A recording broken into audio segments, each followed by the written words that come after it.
Good morning, Raptor Freaks. Lexiot's here. It's Thursday morning, so we're doing a Thursday think tank, and today it's kind of a loose-based uh, theme for today.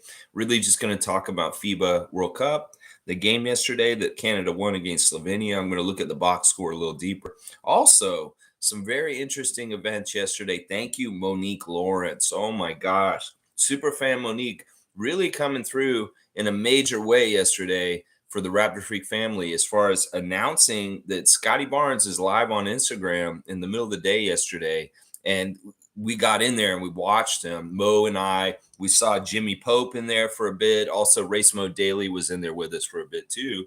But yeah, really fun to be on a live with Scotty once again and interact with him. In fact, he read some of my comments personally, and he didn't say Raptors Freak, but I know he knew that I was there, and of course, Monique was there also. You could see her comments also. So, yeah, we're going to talk about Scotty Barnes live on Instagram yesterday and what he was doing while he was on live for over an hour. He was live yesterday, and all the people that were there and the different things that were going on with him yesterday. Very interesting stuff with Scotty.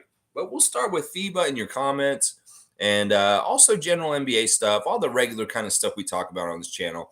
Team Canada, Toronto Raptors, the NBA, Canada basketball, stuff like that. Yeah, Isaac Campbell's first in today.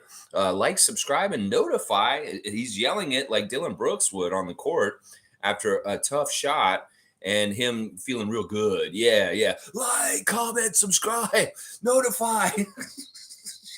Yeah, thank you, Isaac. Good to see you. The benevolent Isaac Campbell holding it down in Ottawa for us. Dana is here. Canadian Dana in the house, sending her son to school this week and measuring this young man, and he is getting real close to getting the 7 foot. The future of Team Canada basketball is bright in Dana's household with a 6'7" young man going to school this week. Wow. Good morning, everyone. She's got Monique and Jordy on blast this morning. Good to see Dana. Always happy to see Dana. And Monique is here. Thank you once again, Monique, for sending that message. And I would have never known that Scotty was on live if you had not notified us at that moment. And you really, really came through big on that, Mo. I thank you so much, Monique Lawrence. Oh my gosh. Good morning, everyone. Enjoyed my first IG live with Scotty yesterday. What a time. Go Canada. Yeah, it was fun, wasn't it, Mo? Watching Scotty play pickup basketball with just regular Joes under the Brooklyn Bridge at Brooklyn Bridge Park in New York yesterday. Yeah, there's a reason why he was in New York yesterday. We're going to get to that. We're going to get to that real soon. Isaac Campbell's got the punching bags out. That's right. A picture of this stream is Dylan Brooks waiting in the hallway at FIBA in Manila for his teammates and coaches to come around the corner after their victory over Slovenia. He's wearing boxing gloves. Apparently, Team Canada decided to get some boxing apparel, and they were just messing around with it, part for training and athletics. And so they have these boxing gloves in Team Canada's locker room, and they've been kind of screwing around with them for training. So some of the guys have actually been doing some sparring and kind of like, athletic training with boxing gloves. And that's why they had them. It's not that Dylan just has these boxing gloves for fun. It very much is part of their regiment of what they're doing right now. And he just went and got them, and he wanted to be like that in the hallway. Some people are saying, why is he doing that? It's like he's showing that fight and that spirit. And he was proud of his guys coming back and through there. Some people were joking that it was a race to see who get ejected from the game first. And well, Dylan won that race, but Luka was shortly behind. Man, oh man, what a crazy game yesterday. The more I think about it, it's really, really awesome how it went down. And, Luka fouling or getting kicked out of the game was a big deal. We're finding out more about why Luka got kicked out. And it really is interesting. He's done this at the NBA level. Remember? He did this little symbol to people in the NBA last year and got in trouble for it. It's the money symbol. Like, you're doing this for money. And well, he did that to the FIBA officials apparently during our game. He turned to them and he went like this to them when Canada was starting to pull away in the third quarter. And they didn't like that. In fact, Luka's message is that he thinks that Canada was helped yesterday by the referees because of money. because he thinks that they want the U.S. to play Canada. And he was telling the FIBA officials at the game, in the middle of the game, this. And they threw him out. That's a big reason why they threw Luka out of the game yesterday. He was doing a defiant thing to FIBA top brass who were sitting at courtside at the game. Yeah, they might have been saying, throw him out. Throw him out. He's going to do this at us. I thought the referees were very fair. Y'all got somebody thrown out. We got somebody thrown out. I felt like the referees were very fair. I didn't feel like there was too much bias. Of course, both sides are going to say there's bias. The Slovenian people are going to say there's bias. Canadian people are going to say there's bias. There's bias, yeah. But usually, like I said, this is the rule. If the referees piss off both sides, it's fair. I'm sorry, they're not going to make you happy. They're more likely to make you upset. Now, if there's a equal sides of like, I'm pissed off about these calls, then they did a good job. That's usually what it means. Tom Duke has got Dylan Brooks on full blast right now. In some ways, he's like a unsung MVP for our team. Well, of course, SGA is absolutely electric and amazing yesterday. Let's do the 5 stars of the game. Obviously, the number one star is SGA yesterday, 8 of 12 from the field, 31 points and 36 minutes. He shot 7 of 8 from 2 and 1 of 4 from 3, 14 of 16 from the free throw line. He got to the line a lot, and he really was drawing those fouls the right way. He had a double-double also, 31 points with 10 rebounds, 4 assists. He did something that no Canadian has done since Leo Routens did it when he was 18 years old, around 1980. He scored 30 points in multiple games at the World Cup. And nobody had done that since Leo did it, like way, way, way back. So SGA joins a very short list of Canadians in accomplishment at FIBA World Cup 2023. And yeah, just a fantastic stat line. He only had 4 assists, but he only had 1 turnover and he had 2 steals. So I really like the game by SGA. And once again, kind of what I was saying in the stream yesterday, I like what he was doing on the court better because he was making room for his shots. Instead of going into the contact and trying to fight through the contact like he was against Brazil and Spain, he was more like taking step backs or making room, manufacturing room between him and the Slovenian defenders. And that's a way better shot selection and way better outcome from that. And that was a big, huge part of his success yesterday. Instead of going into them, he got away from them. And it was a really big part of why he shot so well yesterday. I'm very, very proud of him, of course. And he's really conducted himself with real grace and a real maturity for a young man that I really respect. SGA is not a knucklehead. He's a very smart young man who very much understands how to handle fame and success in a very smart way. He's not a very big ego, which I'm very happy about. That takes a very tough balance to be that excellent and not be full of yourself. And in some ways, SGA is a fantastic NBA superstar because of that balance in him. A lot of guys could be as good as him, and they'd be absolute dicks, but not him. He's a good dude. Seriously, my second star of the game is no. Well, let's go RJ. Why not? RJ was the second leading scorer for the team. 24 points, 9 of 22. Not the best shooting still. He's still shooting like 40%, but it is what it is. He was 50% from 2, 1 of 6 from 3-point land. Really ugly, but he did hit 1 key 3 that really mattered late. 9 rebounds, 1 assist, turnover and a steal. He was a plus 18 on the floor. Yeah, RJ was great. Honestly, he did fill that second banana role finally this time, like really filled it fully. And we loved seeing the transition dunks. A lot of what RJ did really well yesterday was in transition. And it was just capitalizing on the break and making sure that those baskets went in when they had any kind of like fast break going. In fact, this is a funny thing. He didn't have man advantages on the fast breaks where we would go down there with 2 guys against 3 defenders, and he'd still go through 2 of the guys and muscle in the layup. That's really impressive to me. Normally, basketball coaches don't like it when you go 2 guys at 3. But, with our talent level, he can beat 2 guys by himself. So why not?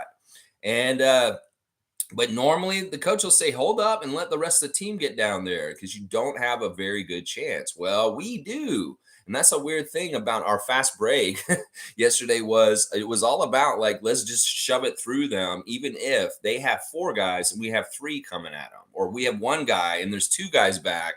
RJ's beating both those guys and putting the ball in the hoop. So I love that. And he had some really nice dunks. In fact, he switched hands in the game yesterday. He had a right-handed dunk, he had a left-handed dunk.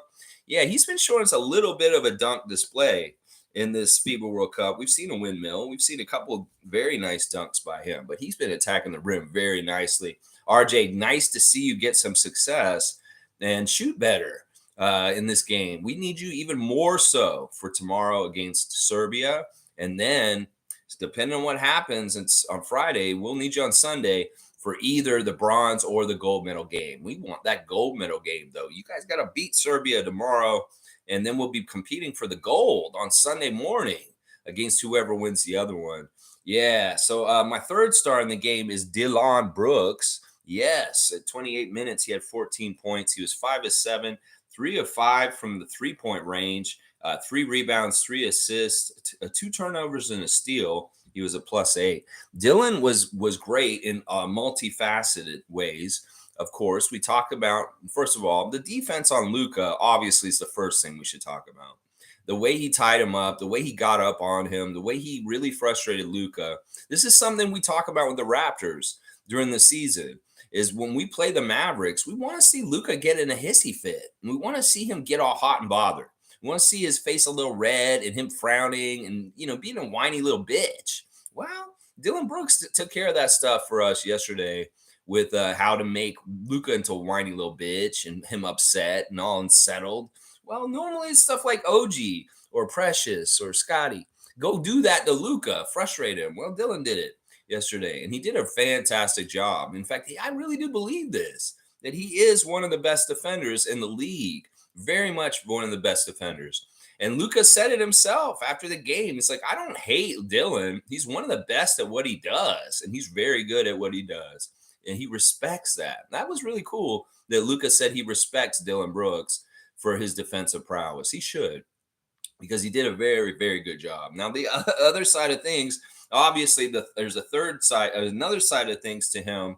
That is that dog, that swagger, that intensity, that annoyance, that villain Dillon spirit is such an X factor. In some ways, is such a good swagger and dog's kind of mentality for our team that he embodies. And in some ways, sure, it's a lot. It's a potent thing in him. And it backfired at times with the Memphis Grizzlies last year. But with Canada, we're getting the right doses of Dillon, villain. And it's not a distraction. This is a great thing. Like in some ways, we need this kind of guy. Every basketball team needs kind of this asshole, kind of like hard-nosed guy that's just a pain in the ass. And well, he's honestly, in some ways, he may be an X factor for the next 2 games going out in this FIBA World Cup just because of this side of him. That in some ways, this is really good in some ways, and he's thriving in this FIBA environment. One of the things that somebody pointed out on Twitter yesterday that I thought was brilliant, and it's absolutely true, that nobody's talking about right now with Dillon Brooks is his true shooting. His shooting percentage right now is really good for Team Canada. Of course, he's one of the most inefficient shooters in the NBA during the season. But for some reason right now, he's being really smart with his efficiency as far as when he takes shots, when he makes them and stuff like that. He's way more likely to make them right now. His field goal percentage is really, really good. And his shot selection and the things he's doing, the timing when he's taking his shots is really smart too. Not too much, not overdoing it, not watering it down and making it good. Just once again, a very potent power on offense. We're getting a lot of punch, bang for a buck with Dillon Brooks, just popping a 3 all of a sudden and making a huge 3 in the middle of the game. It's a real lift for our team. So in some ways, he's been super good offensively also, because he's cut a lot of the inefficient crap out of his NBA game at the FIBA setting. So very much commending Dillon Brooks for not only his defense, not only his dog mentality, but also his offensive decisions at FIBA have been very sound and smart and not really talked about enough either. He's maybe playing the best basketball of his life right now for Team Canada. I love that. And he's not even scoring a whole lot. It's not about scoring, it's about being effective and being the best possible thing for your team at any given time on the court. And right now, Dylan's fallen into those spots. Instead of being a distraction and a problem, he's very much been a benefit and a very, very good power on Team Canada for us. So those are first 3 stars. I'm going to say this right now. I don't know why or how, but Kelly Olynyk was a plus 27 on the court yesterday. So he must have done something right, having the highest plus minus out of all Team Canada players yesterday. He only had 7 points. It's not like he shot super well, 2 of 7 from the field, but he did have 3 offensive rebounds, 5 rebounds altogether, 4 assists, and no turnovers. Very quiet, understated game by Kelly. But the fact that he was out there for when we were winning the most, that says a lot right there. In some ways, this game was different than the one before against Spain because as I said during the watch along yesterday, Slovenia had nothing down low. They were pathetic defensively. Absolute garbage. In fact, there's way better teams that didn't get as far as them in this tournament, honestly. In some ways, they coasted on the offensive amazingness of Luka Doncic because they had one of the worst paint defenses in this whole tournament that I've seen out of all these teams. I'm talking about Dominican and all kinds of crazy teams. The Slovenia was worse than. So, and Kelly Olynyk, in some ways, was really a paint king and able to do a lot of different things and on the down low without scoring. And defensively, he was very good yesterday. So I got to give a star to Kelly Olynyk, partly just because he was the highest plus minus, and he was a big part of when we were winning out there. So I am all about it. It may not show up totally in his scoring, but there were intangibles and things that Kelly was doing out there. Obviously, for him to be a plus 27, the highest out of all the guys on the team. Now, my last star of the game is Nickel. Nickel was actually on the down low, had his best game at FIBA World Cup yesterday. He really was a huge shot in the arm off the bench as our backup point guard. 14 points, 5 of 8 from the field. He did miss 3 free throws, which was annoying, but 3 of 6 from 3-point range. Yeah, he had 3 rebounds and assists and 2 steals also. Nickel was fantastic off the bench, a real good scorer. And in some ways, I really like the chemistry between SGA and his cousin. When those guys are out on the court together, in some ways, there's a years of accrued experience of playing together since they were little kids that really does come in handy with them being out on the court. So there's my 5 stars: SGA, RJ, Dylan, Kelly, and Nickel. And they were all, I mean, there's other guys on the team that did okay too. I mean, Lugetz was close. He kind of annoyed me with 3 turnovers in the game, and he was good on defense when Dylan fouled out. He was doing good stuff, but some ways Dort's still on his way back from missing those free throws the other day with me. Ejim didn't score at all, barely played. Dwight Powell was okay. He didn't score either. He didn't take any shots. He got 5 rebounds. And he was a force and effective down there, but not as impressive to me as Kelly for some reason. And then Kyle Alexander came in for just a couple of minutes, but he was solid. He came out there. He got an assist. He got a couple of free throws and a block. So I like Kyle Alexander in spot duty, and I feel like he's kind of good to get out there at least for 5 minutes every game. It's good to give Dwight and Kelly a little bit of a break. And I'd rather go with Alexander than Zach Edey or any of the smaller guys as far as coming out there to back them up. So there's my overview of the Canadian box score from the game yesterday against Slovenia. This is a really interesting thing about what Slovenia did in the game yesterday as a team. They shot so bad near the basket. They shot 40% near the basket. Meanwhile, we shot like 60%, 65% actually. And then out at 3, they shot 48%. So they shot better from outside the 3-point range than anywhere inside the 3-point line. And that's not normal. You know that. Usually people are going to shoot around 30 from outside and they'll shoot around 50 from inside. Well, it was the opposite. They shot like 40% from inside and they shot 48% from outside. So they had nothing inside. That team really was relying on outside. And once again, Slovenia, I have no faith in them. In fact, they're playing right now. I'll go check on the score in just a sec.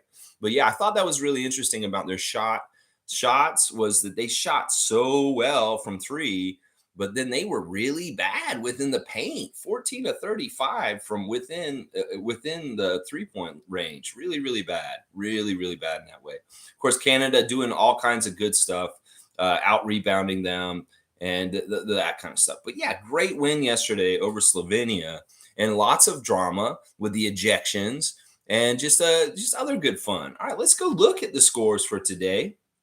All right, already today, Latvia's defeated Italy by 5, 87 to 82. Good win by Latvia. Of course, these matches matter for the classification and the final rankings of the teams at FIBA World Cup 2023. So these games do matter. And that's the thing. You lose yesterday to Slovenia, you would have had to play this morning against Lithuania. And that is the other game that's going on right now as we speak. Lithuania playing Slovenia. And this is a funny thing because Lithuania is known for having a lot of good size down low and being a bully down low. Well, they're winning 68 to 58, 10-point lead with under 3 minutes to go in the third. Jonas Valanciunas and his team taking it to Slovenia and Luka Doncic. Some people are saying this right now, criticize Luka all you want. Sure, he was a whiny bitch yesterday. Sure, he kind of messed up his team yesterday, but he's showing up and playing in these loser bracket games. He could have easily been a prima donna after getting eliminated from the tournament yesterday, but he's playing in a back-to-back game today for them against Lithuania. So we got to give him some credit for not like saying, okay, I'm done, I'm out. We already lost, I'm out. No, he's playing and continuing to play for Slovenia right now. And I commend him for that because some superstars from the NBA after this point may be like, yeah, put me a DMP, coach. I'm done. I don't want to play anymore. So commendation to Luka Doncic for playing this tournament out in the losers bracket because some superstars from the NBA may sit out in his situation at this point, especially on the second day of a back-to-back after losing to Canada yesterday. So yeah, very interesting stuff with that. All right, let me keep going with y'all's comments real quick. Yeah, Dylan is in full effect on Tom Dukes, and he's also got the Raptor on full effect. I like that. That's a beautiful thing to see right there. Good stuff, Tom. As always, your emoji work is just on fire lately. Holy crap. Yeah, Tom Duke, you're winning, woo, winning. Hey, look, it's Granny Evelyn. Good morning to you, Granny Evelyn. Good morning, Raptor Freak family. Happy Thursday, and please hydrate, and hydrate more. Yes, thank you, Granny Evelyn. This has been a very hot week this week, and oh my gosh, I'm ready to get some air conditioning, I'll tell you. Yeah, this is very important. Adriana, if you're listening, you better drink more water. I'm just saying, I always tell her that because she's a chronic, like, I don't drink enough water during the day kind of person. So I'm always saying, just drink more water, Adriana, especially right now with the 30-degree days we're getting around Toronto right now.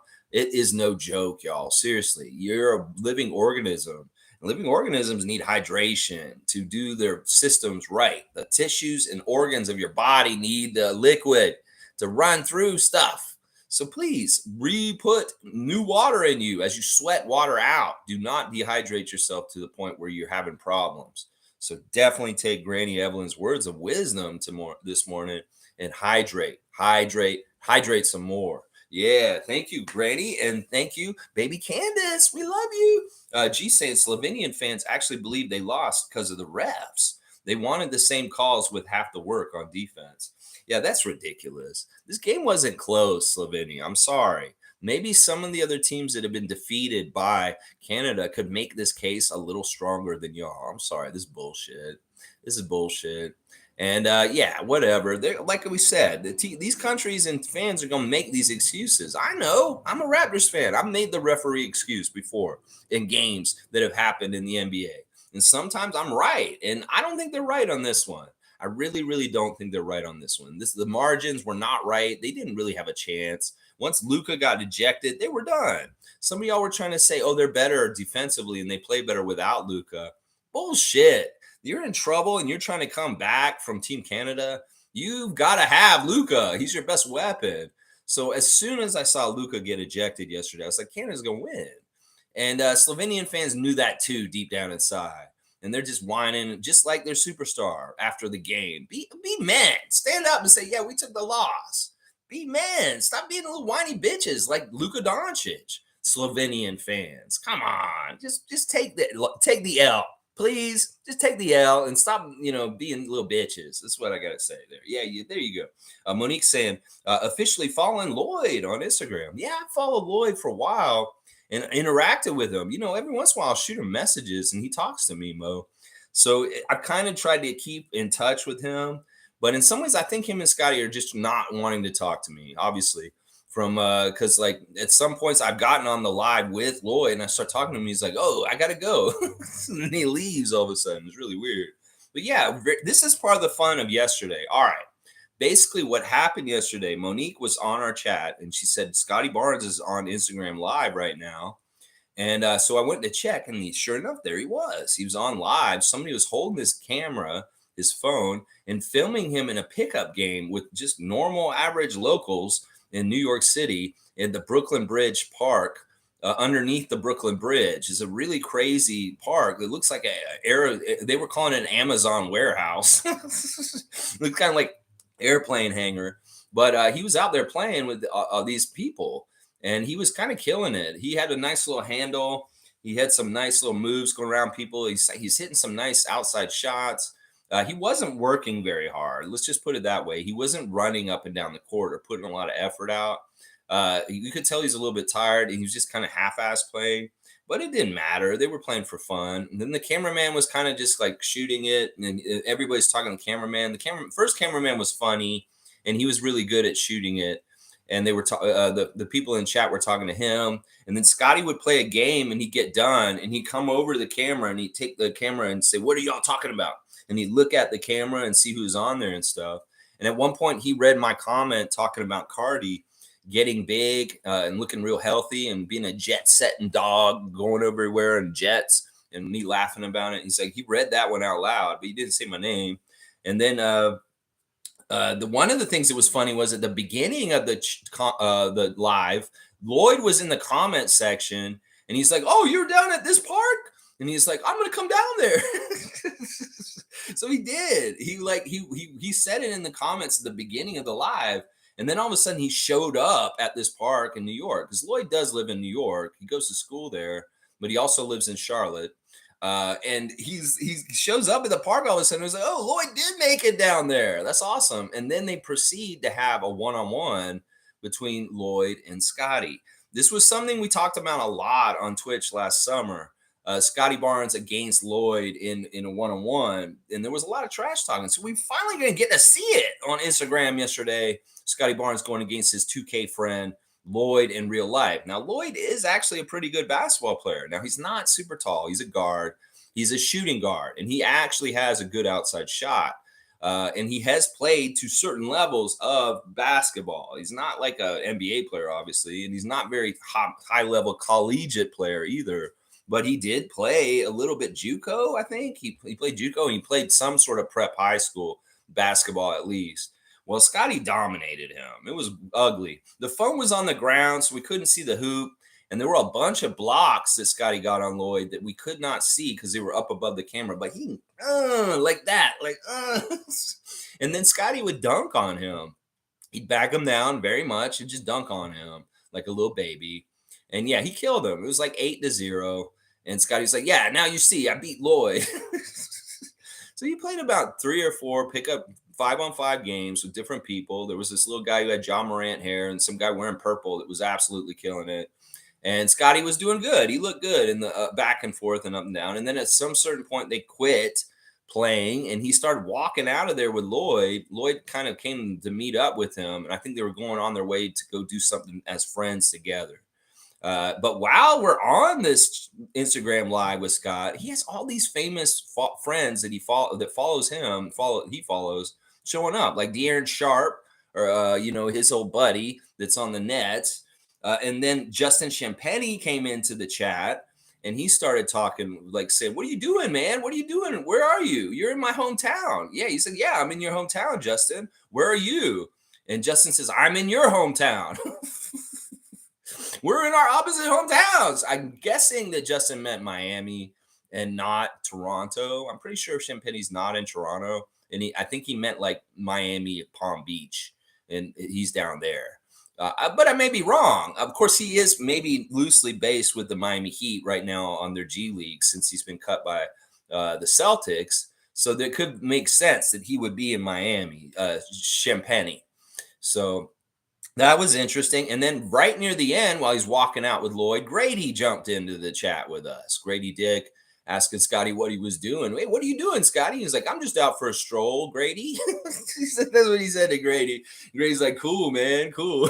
So, and then they hung out for a bit. Scotty talking about food a little bit with Lloyd. I think they were talking about pizza, what kind of pizza they like. And Scotty was saying he doesn't really like really fancy pizza that you get at a restaurant where they overdo it and stuff. He just likes plain Little Caesars brand kind of pizza. That's the one he named. He's like, I don't want this pizza from a fancy restaurant that's all fancy pizza.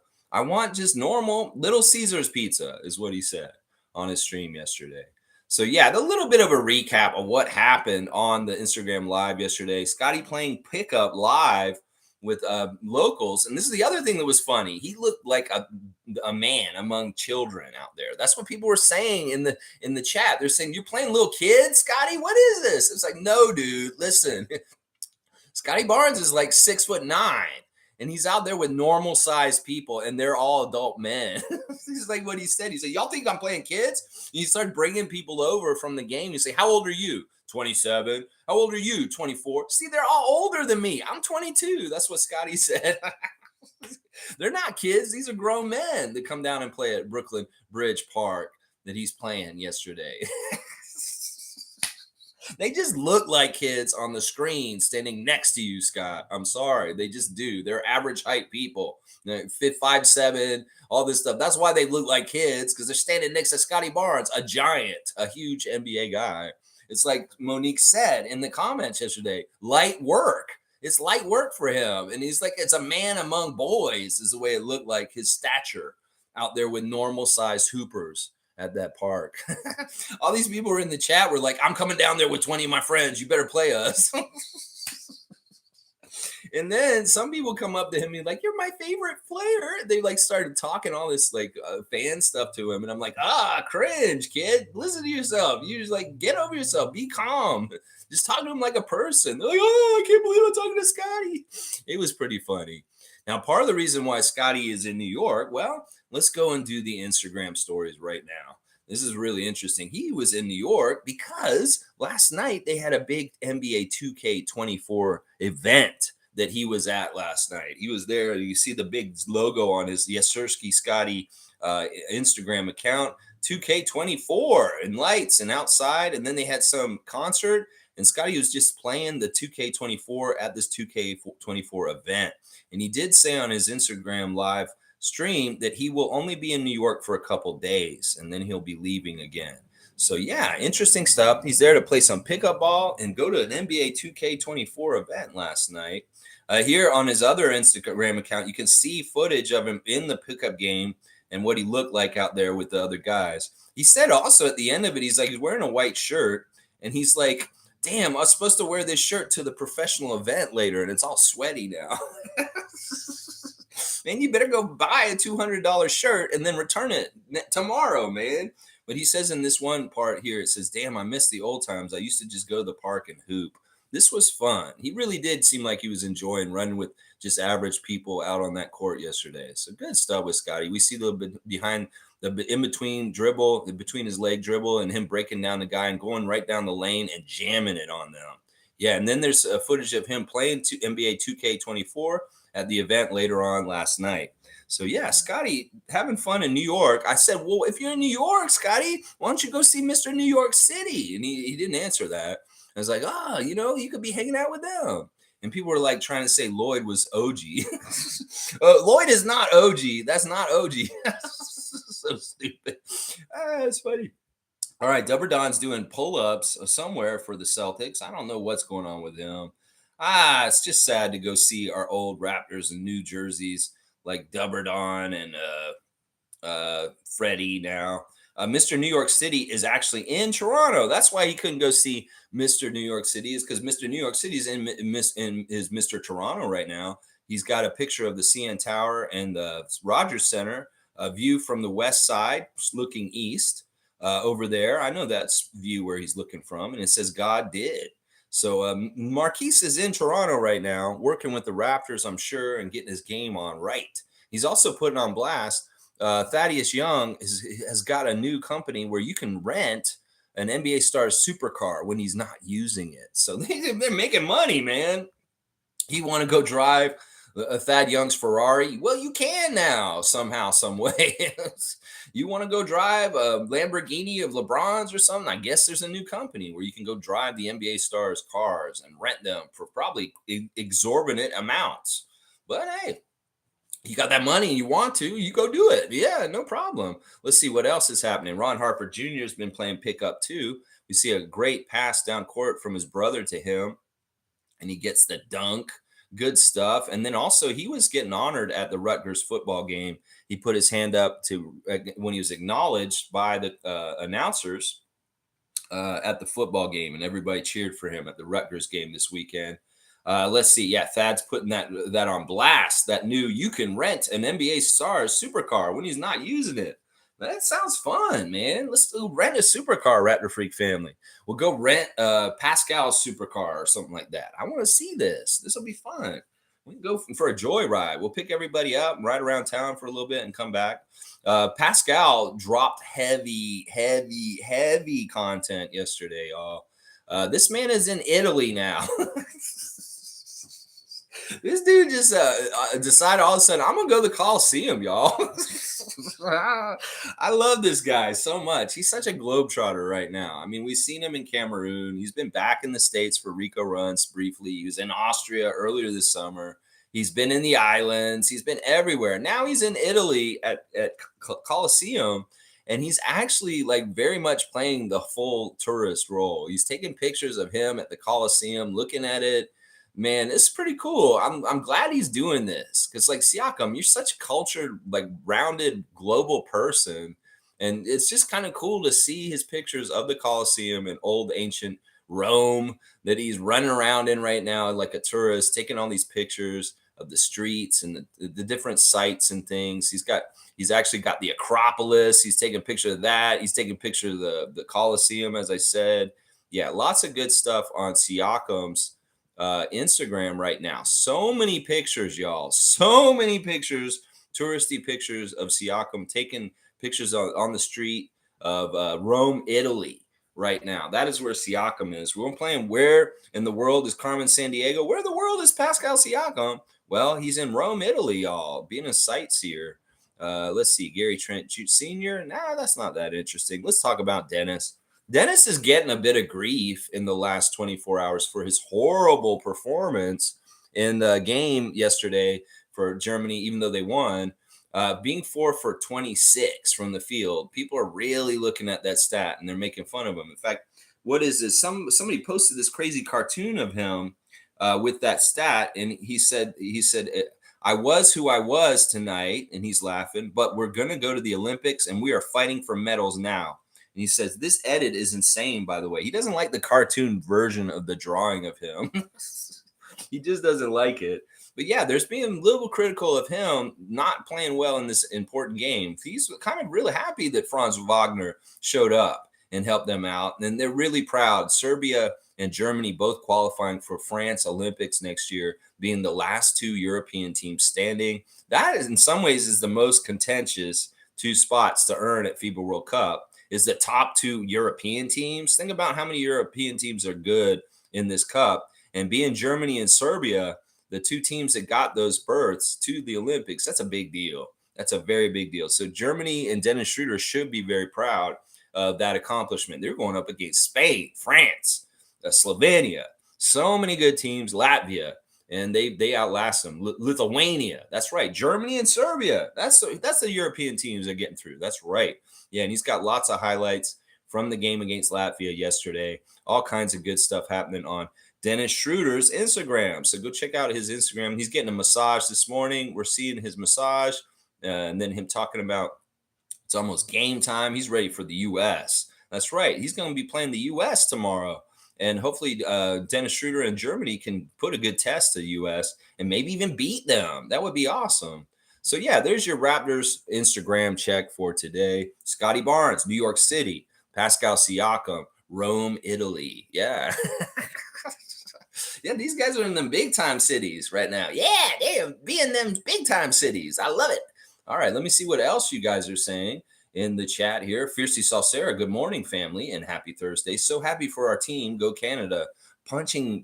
Yeah, this little punching boxing glove may be a good emote to have on our in our chat more often because we'll know what it means. Dylan Brooks with the punching the boxing gloves in the hallway. That's right.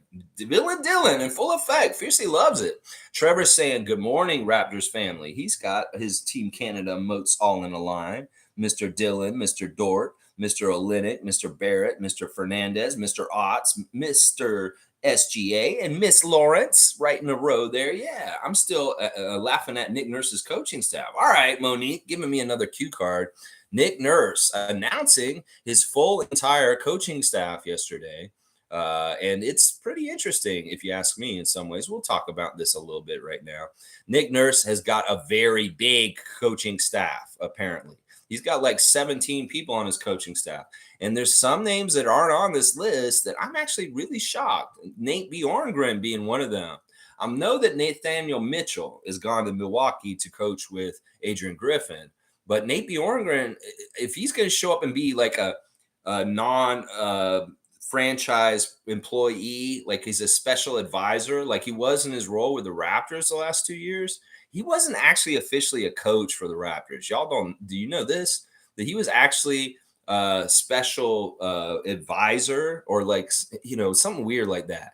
Maybe he's still with Philadelphia as a special advisor, but he's not on this list as one of his assistants. So I'm wondering if he's distancing himself from Nate finally, that it's like, we've had a good run together, but maybe we shouldn't be paired together. This last year in Toronto turned into something bad. Maybe he was directly part of why there were problems on the team last year was Nate. And Nick may be like, we're too toxic together. So maybe they have parted. And maybe that's part of the reason why Nate can still be with Team Canada and he's not with Nick anymore. Because he's not going to be on the Philadelphia staff. Because he's not on this list. I was really shocked when I saw that he is not on this list for Nick Nurse's staff. His staff is basically this. He's got at the top Brian Gates as his lead assistant. I don't remember who that is. I don't care. Former player Bobby Jackson used to play for the Sacramento Kings is one of his top assistants. Rico Hines is the third listed assistant. Matt Brace, I don't know who that is. Kobe Carl, the son of George Carl, former Laker and player in the league. Kobe Carl is one of his assistant coaches. And those are the main assistant coaches. And then he's got Doug West, former player. He's also on this the staff. That's a former player and a pretty good player. Him. Mike Longabardi. He's going to be their assistant coach that is on, what is he? He's the head coach of the Delaware Bluecoats. So he's going to be the coach of their G League team. Then Carbascio is on this list. So we see Rico, John Carbascio, and Fabulous Flournoy, and then Kareem Thar are the only four names from the Raptors that he brought with him on this list. So he's Rico, Carbascio, Fab Flournoy, and Kareem Thar, who Monique pointed out yesterday is this is a funny thing. Kareem Thar was one of our Wayne Embry Foundation scholarship people in recent years. So this is the thing. They got him in for the Wayne Embry program. He took the benefits of it, and I guess Nick really liked him, so he brought him with him to Philadelphia. So this Kareem Thar guy, he very much was just a dude who got the job from that program, the Wayne Embry Fellowship thing. And now he's working for the Sixers. As Evelyn says, ingrato. Ingrato. That's all I have to say about that. Ingrato. That's right. Maybe Nick really liked Kareem so much in his video editing. He's like, oh, Kareem, can you come down to Philadelphia with me and be with me here in Philly? I need you to edit my video clips. Yeah, that could be what happened. So yeah, I'm not surprised about Carbascio. Carbascio is his piano friend, and then Fab. Fab was kind of a newer addition to the Raptors head coaching staff in the last couple years. So that's interesting. Nick Nurse's head coaching crew, and as I said, there's 1, 2, 3, 4, 5, 6, 7, 8, 9, 10, 11, 12, 13, 14, 15. There's 15 names on this list as his coaching staff. That's ridiculous, Nick. That's ridiculous. He needs a lot of people around him to do all the work while he just stands there and makes butt faces. Woo, woo, referee. All right, let's keep going. Fiercely saying, like RJ said, each player has their strengths. Luka had to be careful. His attitude didn't help his team. Yeah, and he kind of rubs off on everyone. It's like he's a leader. Once again, I said this. You lead like that, well, your teammates are going to act like that too. Like Pepelick. Pepelick took over the whiny bitch role after Luka got thrown out of the game. We started seeing Pepelick start to be a little whiny bitch. And now all the fans are being little whiny bitches. So Luka, you're a leader. You lead people to be whining bitches. That's not a good role model. I'm gonna tell you that right now. You're making a country of whiny bitches in Slovenia, apparently. Yeah. Let's see. G saying Dylan got kicked out for saying go back to your farm. Luka and his fans are crybabies. It's embarrassing. He has the most free throws in FIBA. That's what Dylan said. I didn't hear that. Go back to your farm. Well, I mean, that's a villain kind of thing to do, and I support it. That's fine. Trash talk is interesting. There's always some sort of trash talk going on out there, Gary Payton and people like that. So yeah, let Dylan Brooks talk some trash. It's part of the game. In some ways, it's part of the mental game. So, there's something like, what was it? Dennis Rodman said to Alonzo Mourning, he says, like, I want to touch you or something like that. He's trying to mess with him because he felt like he was like, oh, you're cute, Alonzo. And Alonzo's like, you're crazy. Get away from me. Hey, whatever you got to do to get that mental edge, go back to your farm. What? Go back to your farm? That's funny, G. Cool Cat saying, good morning, Rapid Free crew. Have to go to bed extra early for 4:45 game tomorrow. I know, this is going to be crazy. I'm going to be out at the cottage, and I'll be with my dad, and I'll have to set up that TV before I go to bed and, like, get up right and go right into it. It's going to be fun. I'm going to do a 4:20 when I get up at 4:20 a.m., and then I'll be ready, and I'll be on the air at 4:30. So y'all, I'll start my stream tomorrow morning at 4:30 a.m. If you are able to get up and watch with me, do it. If you have a job, if you have a Friday that you have to be somewhat of a human being and be a semblance of work, don't get up and watch this game with us. If you have a normal life and you have to go do things that day, I recommend this. Wait for the game to happen. Don't let any spoilers come through. Get my watch along and get the game and sync me up and watch me later with the game and on time, no delay, and it'll be fun for you. So if you don't feel like getting up so early, don't. Just watch me later and put the watch along on with the game, like Monique did for the Lebanon game. Just do it again for the game tomorrow against Serbia. Now, I was speculating I would do both games tomorrow in a row, but there's a period of time between when the Canada game ends and when the USA Germany game starts. So I'm not going to cover the USA Germany game. I'm just going to go ahead and finish after the Canada game's over and just go about my day after that. I feel like it's just too choppy. I don't want to do two separate streams for it. And I don't want to be on for like an hour between the two games, just kind of bullshitting. That would be like a crazy 6-hour stream. So I've decided against covering the USA Germany game, even though I thought about doing it yesterday. If the games were running right into each other, like if the Canada Serbia game was going to end and we were going to go right into USA Germany, I'd do it. But there's actually like an hour and a half between the two games tomorrow morning. So it's not worth it to me.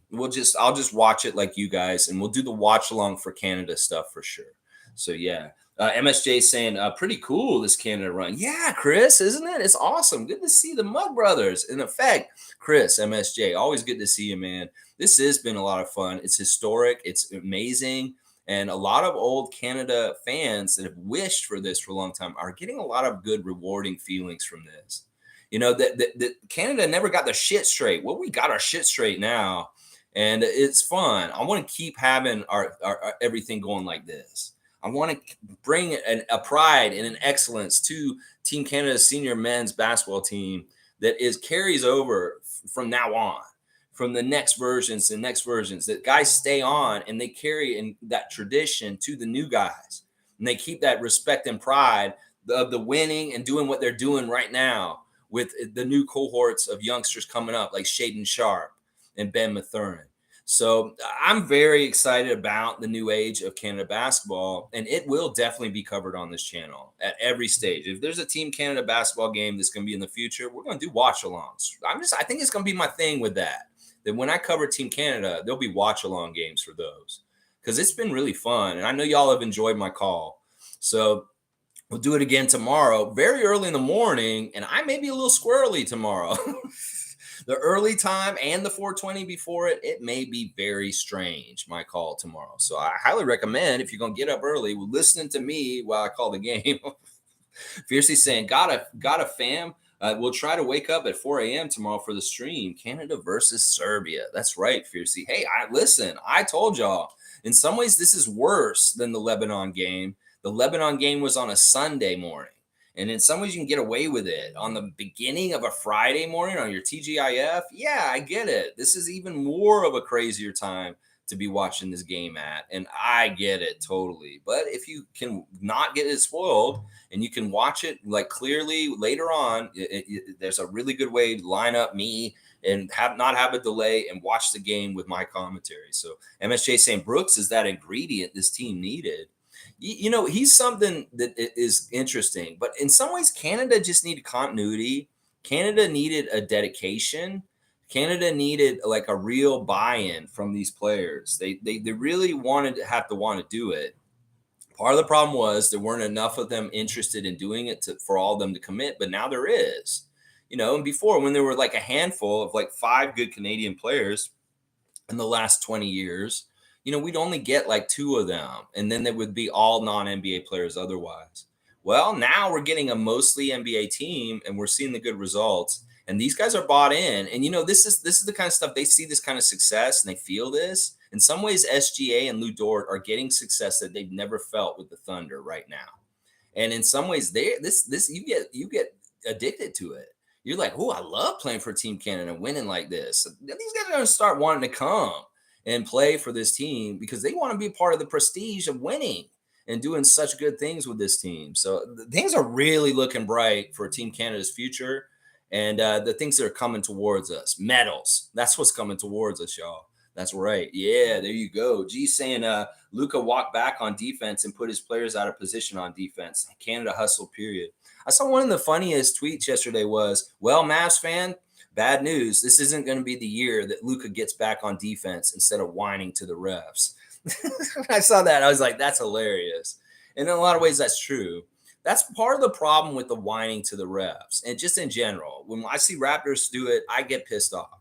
LeBron and Luka are really bad about it, and they hurt their teams on defense because they're distracted and too engaged with the referee with their own head yelling at them. Meanwhile, down the court, their teammates are playing 4-on-5. And, that's what I'm saying. Stop complaining the refs. Maybe say one little thing, but don't go on, and don't engage with them to the point where you're not getting your defensive assignment, getting back on transition. So, yeah, this is an issue. And, I don't want any of these Raptors complaining like that. Let Darko complain. If you can, say something real quick, but don't let it affect you getting back on defense. That's what I got to say. Yeah. Trevor's saying, I give thanks to God every day when I wake up that I can still see the people around me who I love and tell them that I love them. So thank you, Father, for letting me see another day. There you go. And yeah, he feels grateful for his own life, and the people that he loves are still in his life also. That is something that people shouldn't take for granted. And very much shower the people that you care about and love with love, and tell them that. Don't wait, because you don't want it to be too late. Seriously. Thank you, Trevor J, for your words of wisdom. Kareem Thomas is saying at MSJ, Brooks is that untapped syrup from a tree that hasn't lost a leaf. Yeah, he may be a little bit of a syrup mixed with some alcohol. Something like that. He may be coming from that crazy maple tree. The tree that's kind of growing all woo, a little aggressive. Yeah. I get that. Yeah, untapped syrup. He's unrefined sugar cane. Yeah, that's what this guy is. Yeah, Dana's saying, go, go, go. We want it. We want that gold. That's right. Look at the gold behind me. We want some of that for Team Canada. That's right, Canadian Dana. And we are very close. I can smell it. Yeah, tomorrow we got to beat Serbia. Some people are saying that Serbia is the favorite out of the top 4 teams. And I'm like, are you kidding me? Seriously. Y'all crazy? You're crazy, right? You think that Serbia is the top out of the 4 teams that are left right now? Sure, maybe on history, them and USA very much have very rich histories of winning.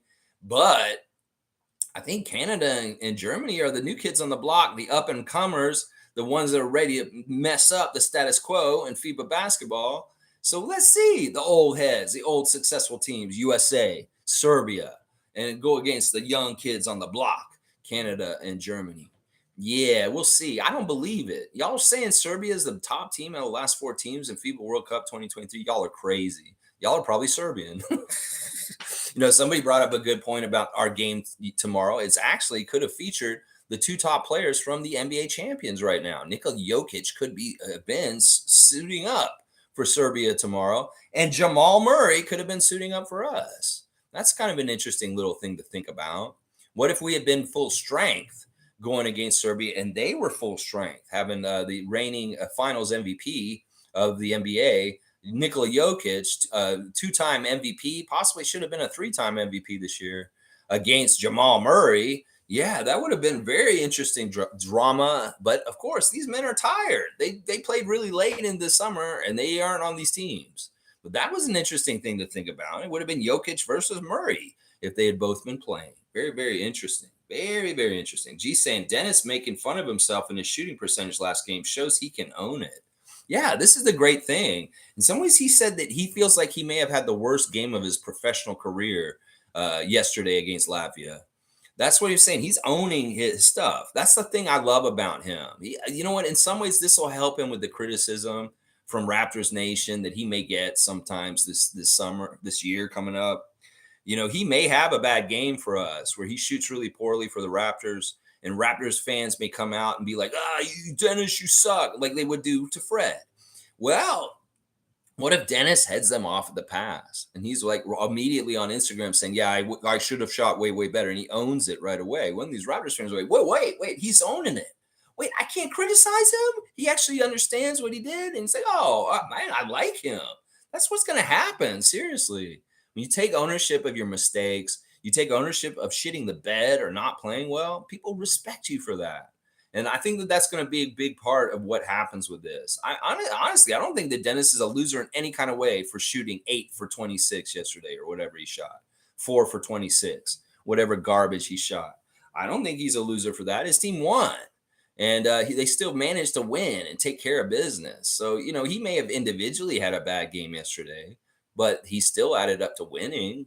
So there's something about that. But that it is good that he takes ownership. And the other thing is he's so directly connected with everybody. It's almost kind of like he can manage his relationship with the fans easier, partly because he is so involved in social media with YouTube and Instagram. Like I said, he is all over people's posts. Scotty posts something, Dennis likes it.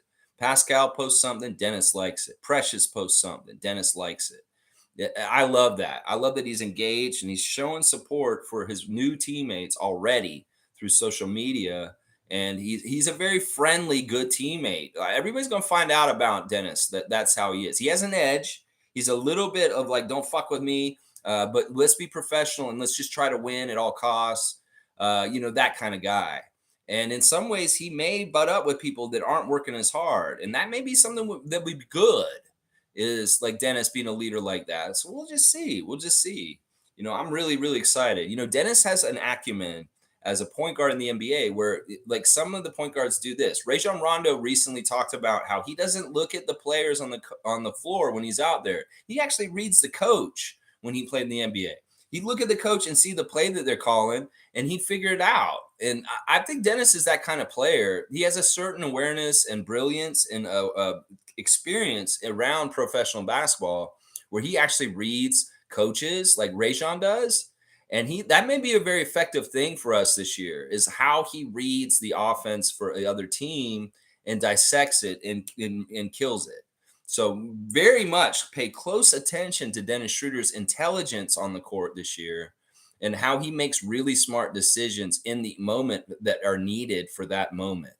And we're going to see that this year. Watch. I'm predicting that right now. Dennis Schroeder is going to be one of the most intelligent point guards the Raptors have ever had for their whole entire history as a franchise. That's going to be something people are going to say about him after this year with the Raptors. Yeah, I'm going to see that. Yeah, Dana's saying I'm cheering for Germany tomorrow. I am too. We got our guy Dennis. Of course, we want to root for our dude against the Americans. And it's prestigious. If they beat USA, that's a huge deal, and I think they can. Franz Wagner coming back in this game against Latvia, it was just in time. They're going to need him up to speed and kicking some butt. It'll be fun to see Franz versus Paulo, the two Magic players, versus each other. Wagner versus Banchero. So there's a couple of good marquee matchups with some of the games tomorrow. Yeah, teammates against each other. Banchero versus Wagner. Who's going to outscore who? I'll bet you Franz will outscore Paulo. Yeah, I'll bet you that. Yeah. MSJ saying that, gee, you have to love Dennis coming to the Raps after the summer he's having. Yeah. Yeah, this is great. When we got Dennis Schroeder after Fred left, everybody was like, what is this? I hate this. Casual Raptor fan, idiot Raptor fan, probably thought, this is horrible. Why do we get Dennis Schroeder? He sucks. He's so stupid. He didn't take that money in LA. How can we trust him? He's a dummy. Saying stupid shit like that. Well, their opinions of him changed real quick, seeing the success of him at FIBA World Cup 2023. Now everybody's like, wow.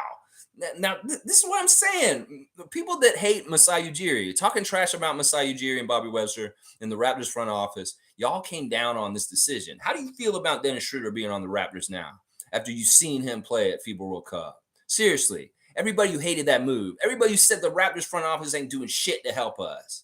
You motherfuckers are stupid. Don't you see Dennis Schroeder is a badass? And we are very lucky to have him on our team. And I'm very proud of the Raptors for getting him and having a contingency plan just in case Fred went and chased that bag towards the Rockets. Yeah, the contingency plan was Dennis, and he's an amazing contingency plan. And we're going to see that this year. I'm telling you, the way he throws lobs to LeBron on the Lakers the last couple years, those lobs are going to be going to OG and Scotty and Precious now. And it's going to be badass. Y'all are going to love some of the passes he's going to be throwing up for our really good athletes. He loves playing with super athletes. In some ways, Dennis is licking his lips, thinking about playing next to Scotty Barnes, Precious Achua, OG Anunoby, Pascal Siakam. He's playing against some superpower dudes. He has all kinds of great opportunities coming up for him as far as great passing and getting these guys really easy shots. Watch. It's going to be badass. Seriously, it's going to be. Yeah, that's right. You got to love Dennis after watching FIBA. G saying, I do. Happy he's with us. I'm very happy too. He's not flashy. In some ways, people say, well, he's not that good, but he is a very good point guard. He can be a starting NBA guard, and he is a plus for teams. In some ways, he was really a big part of the Lakers' success this last year. And on the down low, people don't talk about that. LeBron knows it. LeBron has the most respect for Dennis. He appears on one of his shirts, and he's helping him make money. LeBron does not partner up or have things with just jabronis. He's actually one of his teammates he really valued and liked having around. In fact, I'm sure he's not totally thrilled that he's gone this year in some ways. I'll bet you if you ask LeBron about Dennis and whether he likes playing with him on the Lakers, he'd tell you, yeah, I want Dennis on this team all the time. All the time. Yeah.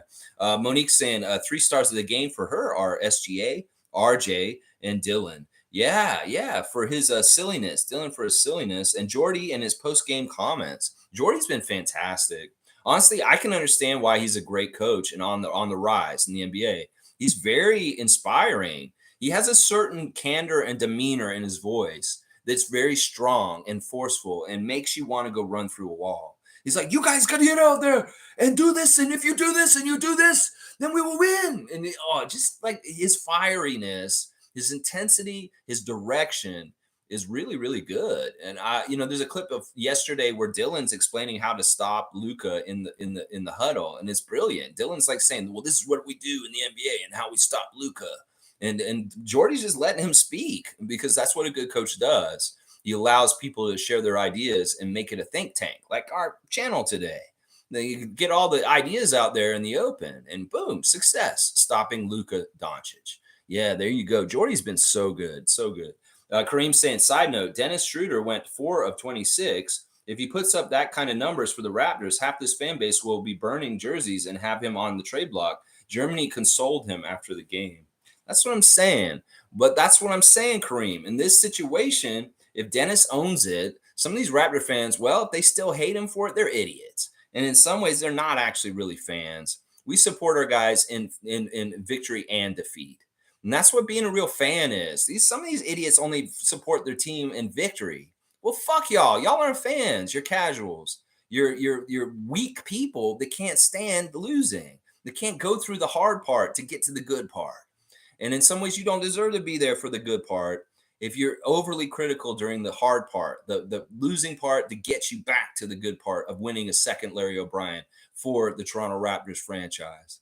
So in some ways, that's part of the problem right there. That, Giannis has been very open about this summer because of the failure of the Milwaukee Bucks in the first round against the Miami Heat. That, the process to get to winning is losing, you idiots. So that's the thing we got to remind these casuals and not very good fans that aren't supportive of our guys in failure. This is what we're going to have to start telling them. And if they don't want to go along with it, well, go fucking watch the Blue Jays. Go watch the fucking Leafs. You don't have to be a Raptors fan. And if this season is difficult again, which I hope it isn't, I'm really not predicting that it will be. Y'all can go ahead and go get into other sports if you're going to be so critical and come down on our players so easily, is what I'll say. Yeah, there you go. Dana's saying, let's go, Dennis. That's right. Dennis Schroeder, a badass. A very, very much a badass. Seymour saying, I need a Brooks Team Canada jersey ASAP. Get a Dylan Brooks Team Canada jersey to Calgary ASAP right now. Stat for Sheriff Seymour Pape. My moderator needs a new jersey, and it needs to be Brooks on the back of it. 24 Brooks. That's right.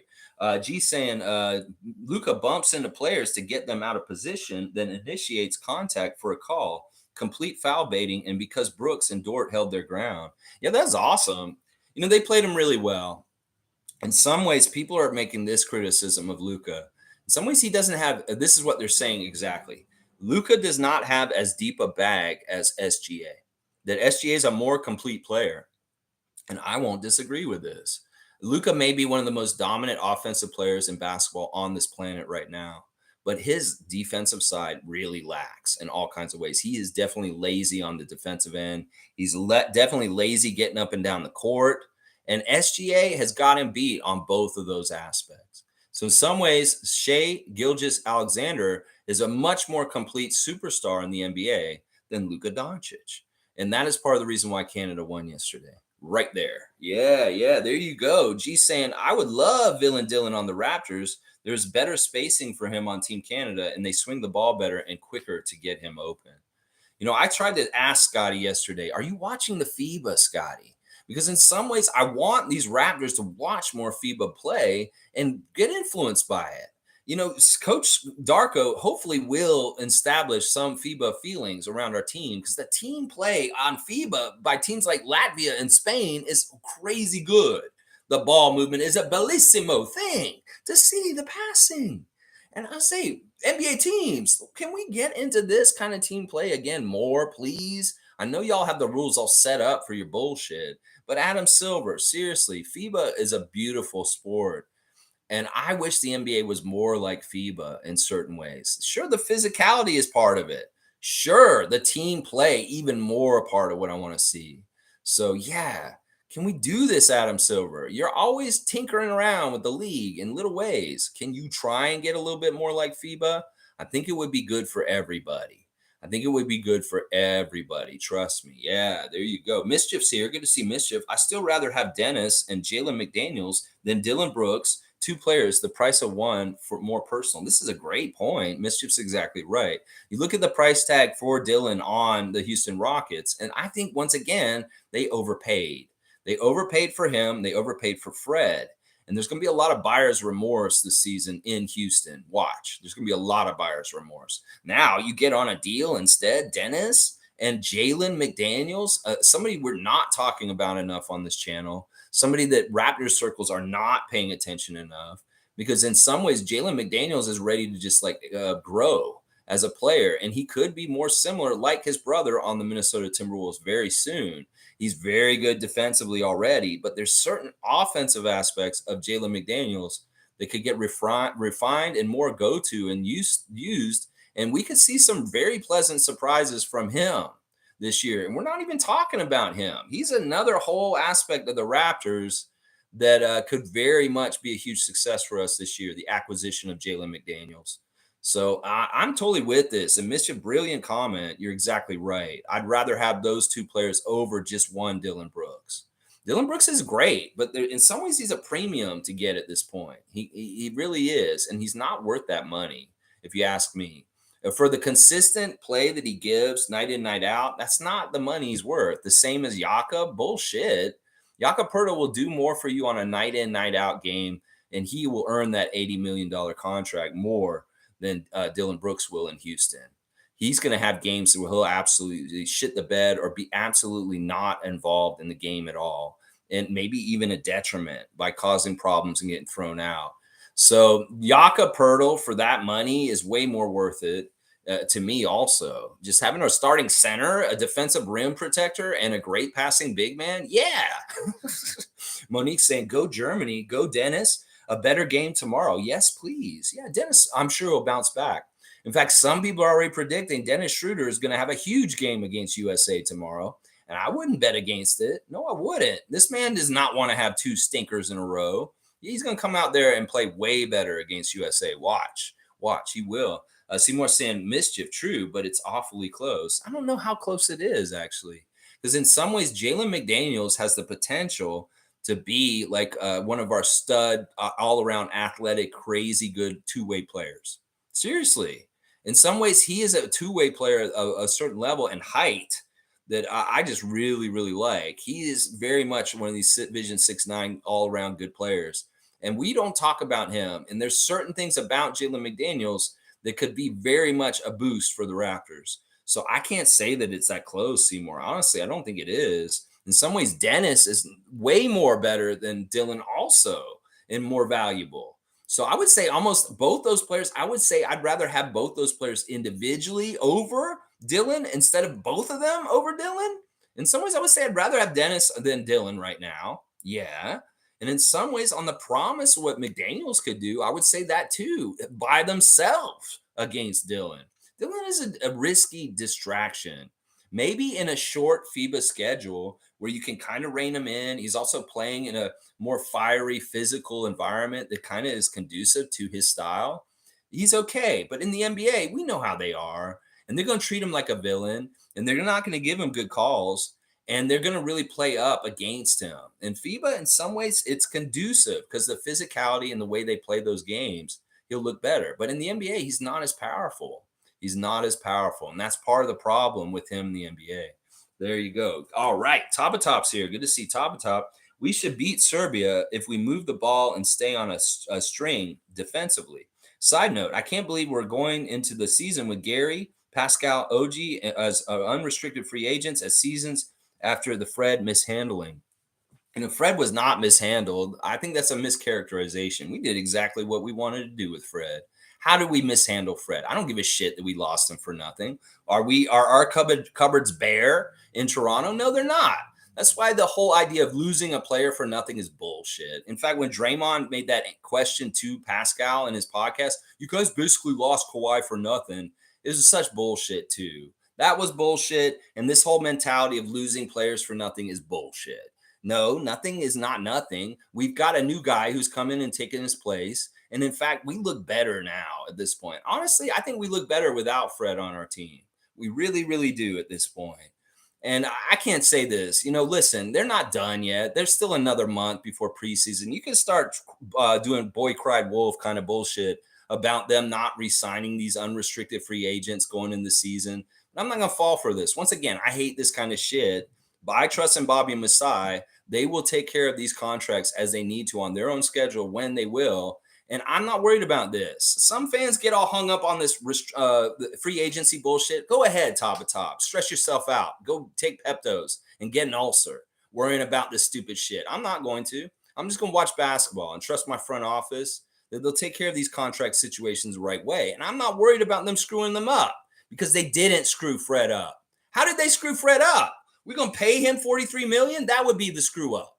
That would be the screw up. They said, all right, Fred, we'll pay you $30 million a year. That's the most we'll pay you. Well, I'm going to go get $13 million more a year from the Houston Rockets. Okay, bye. See you. That's not a screw up. That's a victory. That's a win for Masai and Bobby, that we just let our undersized point guard walk who chucks the ball and is inefficient. How is that a loss, top of top? That's not a loss. That's very calculated in some ways. And in some ways, Houston did us a solid getting him out of here. So, yeah, I won't characterize Fred as being mishandled. Fred was a path that was very successful. We took a guy like Marquise Noel that was unknown, a two-way player, a guy who did not get drafted, and we made him into an all-star. He's a complete and utter huge success. And the Raptors got a very good run out of his career here, out of him. And in fact, he's going to go downhill from here. So, in fact, they may have had the perfect timing of dealing with Fred. So mishandling is a horrible word for it. I say they handled this perfectly. We got the best out of a guy who wasn't supposed to be anything. And now when he's going to be overpaid and going to probably start sliding with his game and not be as good, yeah, he's not on our team. How is that mishandled? It's not. It's not. And if any of those guys walk, first of all, they won't let any of those walk. If Pascal walks, no, that's not going to happen. You know that's not going to happen. So just sit tight and be patient. Let Bobby and Masai do their job. There's still a month before we even show up for training camp. So yeah, go ahead and get a little, a little early. There's no reason to.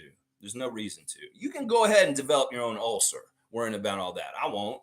Let them do their job. I'm here to watch basketball. That's what I'm saying. Yeah. MSJ saying, I also loved how Canada, hang on. I also loved how Canada, all right, it jumped ahead. I'll make sure I get all these comments today, y'all. I love seeing how much y'all filled up the net. And y'all notice I'm not doing the delay anymore. No more delays on here. Y'all can go ahead and say what you want to say. MSJ saying, I also loved how Team Canada laid it on Luka and made him annoyed. It's his weak spot, and it worked. Laugh out loud. And Luka's presser after the game was weak. Mass fans should be worried with Luka and Kyrie. I'm worried about them coexisting. In some ways, Kyrie is not going to help Luka, and Luka's not going to help Kyrie. But Mark Cuban's hands are tied. He can't move Kyrie. He's going to lose value in any kind of way if he moves him. So he's just eating him and saying, yeah, we love having them together. We think it will work together. No. No, that's not going to happen. I think Chris is exactly right. I'd be worried about them too. I'd be very worried about them. In fact, Kyrie's making crazy tweets yesterday again. Let's see. Nameless is saying, finished my gas theory lecture early. Figured I'd come hang out with the freaks. The gas lecture? What do you have, a gas lecture? Is this on flatulence? Is this on like gas and how it runs cars? I don't know. Seymour saying Luka Doncic played good yesterday. Luka was weird in the after press conference. Getting back to what MSJ said, he came out and he said Canada played great. They're a great team. But then he also said the refs were crap. And then he also kind of dissed Dylan Brooks. But then he also kind of like praised him. He's a little bit 50-50, kind of all over the place with praise and criticism. And, the one thing he said that was kind of annoying was he said they were talking to the refs. And he said, why aren't you calling fouls on him? He's like, because he's like going at me every time. And they said they wouldn't call fouls on him. And that made me mad, is what Luka said about Dylan Brooks and the referees yesterday. He said, why won't you call fouls on him? And the ref said something like, well, he just keeps coming at you or something like that. I don't know. It was stupid. Luka, whatever, man. You play the way you're going to play. You're going to live and die by getting free throws and being a superstar. Well, you get what you get. That's what you get. That's right. There you go. There you go. Yeah. Salute to Nameless from Seymour. And Monique saying, Grady making Scotty's Instagram live appearance made my day. Yeah, it was fun. It's nice to see the connections of people. Nice to see Grady Dick involved with Scotty's Instagram live yesterday. Yeah, that's always good. Bam, bam. All right, let's see. Quick Takes is here. Good to see NBA Quick Takes. Enough respect, Raptor Freaks. 100%. Peace. Yeah, thank you, Quick Takes. Give him a like and subscribe. Check out his latest stuff. Always good stuff. Talking Dennis Schroeder, talking FIBA, talking Scotty Barnes. All kinds of great topics on NBA Quick Takes YouTube channel. Highly recommend. Seymour Pape is saying, at least you have Lake Ontario right there. 130 plus days in Alberta is tough. It's dry as F out here. Yeah, that's gotta suck. Man, Seymour, well, as Granny said, stay hydrated and stay in the shade and don't overdo it. If you're out have to do stuff outside, take breaks and definitely get back inside with some air conditioning and cooling out if you have to, for sure. Nameless is saying the benevolent Granny Evelyn, always looking out for everybody. Yeah, I wish Evelyn was my granny, is what Nameless is saying. She is your granny. Nameless, what are you talking about? She's all of our grannies. She's the granny of the Raptor Freak family. So she is your granny, Nameless. And we don't even know your name. And I know that that's your grandmother. So there you go. Don't even worry about it. She is your granny. Seymour saying, and Tom, you have the ocean. Yeah, Tom does have the big, wide Pacific Ocean over near him. I know it must be tough in those prairie countries. Well, maybe this is what you should say today, Seymour Pape. Thank God I'm not next to a big, huge fire like a lot of people are. Maybe you are close to some fires and maybe I spoke too soon, but that would be maybe the line where I'd start drawing. Well, at least I'm not right next to a huge forest fire, but maybe you are. I'm not even sure where the forest fires are in Alberta at this point. I don't know. That there's always somewhere we can count our blessings. That's for sure. Yeah. Quick take saying, yeah, crazy out here. The heat. Yeah, stay cool. Stay cool. Very good advice for everybody right now in a very hot, summery September right now. Yeah. Tom Duke has got what is that symbol? I've never seen that, Tom. Okay, he's got somebody drinking the Kool-Aid. I'm gonna call that drinking the Kool-Aid, Raptors Kool-Aid. We're drinking that Raptors Kool-Aid. All right, that purple Kool-Aid. Always love grape flavored Kool-Aid. That purple Kool-Aid. We're drinking it. That's right. That's right. Drink that Kool-Aid. Tom's laughing. MSJ saying was also great to see SGA outplay Luka on the world stage. SGA has been so amazing out there. Anyone care to suggest a Hall of Fame player comparison, kind of a Jamal Crawford or Wade? No, no, I wouldn't go with those kind of guys. You know who he's more like to me? He's more like Penny Hardaway. He's got the body side, kind of the body of Penny, and because he's a point guard and he kind of plays a certain way, in some ways, I really look and see Penny Hardaway in SGA to a degree. I don't know if that's a good comparison, but that's the one I get from the classics. If that first comes to mind, it's very nimble, skinny but strong and long body who's a point guard who can pass, but also has a very good bag offensively for himself. So that's probably the first person who comes to mind for me is Anthony Hardaway, and maybe that he's way better than Anthony, honestly. And now Penny had his injuries come, and we don't know what ceiling he could have got to, but SGA is already better than Penny in his early career, and but they're similar players. That's who I would pick. Stargate saying, "Good morning, Raptor freaks. Go Team Canada." The Lloyd you guys are talking about, is it the R&B singer Lloyd? No, this is Lloyd. Lloyd is What About Lloyd? He's just a kid who goes to college in New York City, and he's from Charlotte, North Carolina. He's a friend of Scotty's that he met during the pandemic while Scotty was at Florida State in 2020. He was in lockdown and he played a lot of NBA 2K. And well, Lloyd was one of these guys he met through the video game and started playing 2K with him. Now, they only knew each other through the video game for like the first 3 years of their friendship. But this summer, in the past year, Lloyd has been getting together with Scott in person and was in Jamaica with him on his friend's trip this summer. And so their friendship has turned into a real life friendship. But this is the dream. I mean, Lloyd was just some average dude on NBA 2K playing, and him and Scott hit it off while Scott was an unknown still at Florida State. And they just became friends through the game, and they stuck together through the game, and now they're hanging out in real life. So Lloyd is just some dude, and he's cool. I've talked to him a lot, like in the last year, because he's open to hanging out and talking online. Like he used to do Twitch streams by himself without Scotty, and I would go in there and just hang out with him and pick his brain because he was nobody else was in there. I could talk to him, so he was kind of like a link for me to talk to Scott because I could talk to him and ask him stuff, and he's like, "Oh, I'll ask Scotty," and sometimes he'd come back and tell me what happened and stuff. So no, it's not R&B singer Lloyd. It's just Lloyd. What about Lloyd? Tom Duke saying, "I am with Mo about rooting for Germany." Dennis the Menace. That's cool. Lloyd can ball. Yeah, I saw clips of Lloyd from last summer. Scotty actually watched Lloyd clips and reacted to them, and Lloyd was really good. Like he has a really good 3-point shot. He's definitely got a shot. So he is a different level of basketball player than like the average person that's out on the court just playing pickup. He's a little bit better. He's a bit better than just the average pickup basketball player. Lloyd is, yeah, but he's not as good as Scotty, that's for sure. I think everybody naturally, a Raptors nation should be rooting for Germany tomorrow against USA. We don't have any Raptors on Team USA, so why would we root for them? And if we're Canadian, it doesn't make any sense. So root for Dennis, root for Germany. It's the right way. Anya's saying it's the Cowboy. My 5 stars are Lex, Mo, Tom, Seymour, Fiercey, Dana, and MSJ. 6th man of the year. Laugh out loud. Cheers, Rap and Freak family. Have a great day. Stay out. Stay. See you at 4 a.m.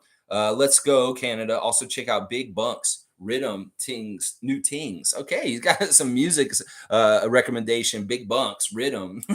All right, all right. Wow, that's a great starting 5. Thank you, Bradley, checking in on his ladies' account once again. Yeah, that's not a bad starting 5 and a 6 man. I won't disagree with that. Monique is saying, no, Stargate, it's his friend Lloyd. That's right. It's his friend Lloyd. That's right. Stargate saying, hey guys, did you know that rappers Cameron and Mace were both high school basketball stars in New York City? I believe I remember that about Mace, but I did not know that about Cameron. Thank you.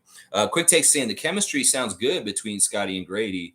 In some ways, Grady is a weird unknown for me. In some ways, I've really been all over the map with how I assessed him. When I first watched him getting ready for the draft, I said we shouldn't draft him. His game's not going to translate to the NBA. He's too slow. He's too weird. He's too awkward. But I'm wrong. I was totally wrong. And when they drafted him, we got him on a value at number 13 when he should have maybe gone 7th or 8th in the draft. So in some ways, there's things about Grady that I didn't give him full credit about. There's an intelligence, there's a hustle, there's a scrappiness to Grady that we're going to really enjoy this year. And I think one of the things that's going to be really impressive, other than his 3-point shooting, is going to be his dog in him, is the way that he just gets after everything. And we're going to fall in love with him partly for that. Now, we won't be the only ones. Let's kind of look at it this way. What if we had Yuta Watanabe, except as Grady, and he's just as scrappy and all over, cutting, trying to get cut passes? That's what we loved about Watanabe when he was on the Raptors, was he was just always active, always moving, always cutting, always moving off the ball, getting good targets. Scotty loved playing with him. And now we don't have Yuta, but we've got Grady. And Grady, in some ways, is going to do some of that Yuta stuff, the cutting off the ball, moving off the ball. But in some ways, Grady may be a way more dependable shooter than Yuta was. Yuta was good from 3, and he does make a lot of threes. But in some ways, I feel like Grady's going to be one of these kind of 3-point shooters like Capono, like an old school kind of like this dude is a 3-point shooter that was money. And if you leave him open, you're dead. Part of the signs of this was in the last Rico Hines run clip with him. Every time he got a shot that was open on Rico Hines, at least in the edited part, he nailed those threes like it was nothing. So he's showing signs that he's an unconscious 3 that will make most of his shots. In fact, he may not even be like Gary Trent Jr., who's a streak shooter. He may be very much a money shooter all the time. That I can expect Grady to shoot like 40 to 45% from 3-point range for the Raptors this year. So yeah, get ready for that is what I'm saying with Grady. I'm all about it. I'm having a hard time gauging him. And in some ways, I want to be pleasantly surprised with how good he's going to be this year. Really, really do. And the chemistry and the fun vibes with Scotty and Grady, hey, they're fantastic NBA quick takes. That'll be really good for the team's vibes for sure. G saying Champagne is in Miami. So yeah, he was saying he was in his hometown. That's what he was saying. He was down there. So that totally makes sense. Quick Take saying Banton from Rexdale to Boston. Why'd you do this, Buju? All right, let's see. MSJ saying, oh, and who else loves the idea that Nick Nurse is not the coach going to the Olympics? I love it. I am very happy about this also. It's so dumb, this Doug Smith article this week. I get it. You want to give him some credit. You feel like you're writing some injustice, Doug Smith, because Nick's not on the team getting credit for something he started to build already. That's bullshit. In some ways, who knows how good we would have done at FIBA World Cup right now if Nick was still our coach. I don't know. Maybe we would have been out already if Nick was still our coach. I can speculate that. It's woulda, coulda, shoulda. We have no idea if we would have been as successful with Nick Nurse out there with us. Some people say, of course we would have been. We may have been even better. I don't know if that's true. Who knows? Nick could have fucking pissed off some FIBA officials and we would have been in trouble. So I can't say for sure if we would be as successful if we had not made a switch from Nick Nurse to Jordi Fernandez with our coach. I can't say. I will speculate that we would have been worse. How about that? We can't say for sure, so I'll just say we probably would have been worse with Nick Nurse as our coach. Yeah, there we go. Nameless is saying, any updates on the lawsuit situation? Thank you for bringing this up, Nameless. No, there's nobody talking about this at all anymore. It was such frivolous bullshit, just put out in the news, all kinds of bullshit. We may not ever hear about this again because it was nothing. It was just some stupid shit to tarnish our reputation, tarnish our new head coach's name, tarnish our front office. And you know what? Go ahead, MSG. It doesn't matter because everybody's laughing at you and nobody's talking about it at this point. So there's obviously no footing with it. If we hear it pop up all of a sudden again, yeah, there is something still going on. We'll talk about it then. But nobody's talking about it, and the silence on it speaks a lot about it, Nameless. Think about it. So yeah, I think this thing's dead in the water. And either that or they're dealing with it silently. And the NBA's stepped in and said, MSG, you piece of shit, bringing this public lawsuit out, a team versus a team. We hate this. We're going to handle this internally. Nobody else is talking about this publicly anymore. Adam Silver's here. Yeah, I bet you that's what's going on right now. He's like, if there's any issue, we're going to handle it on the inside and nobody needs to hear about all our business.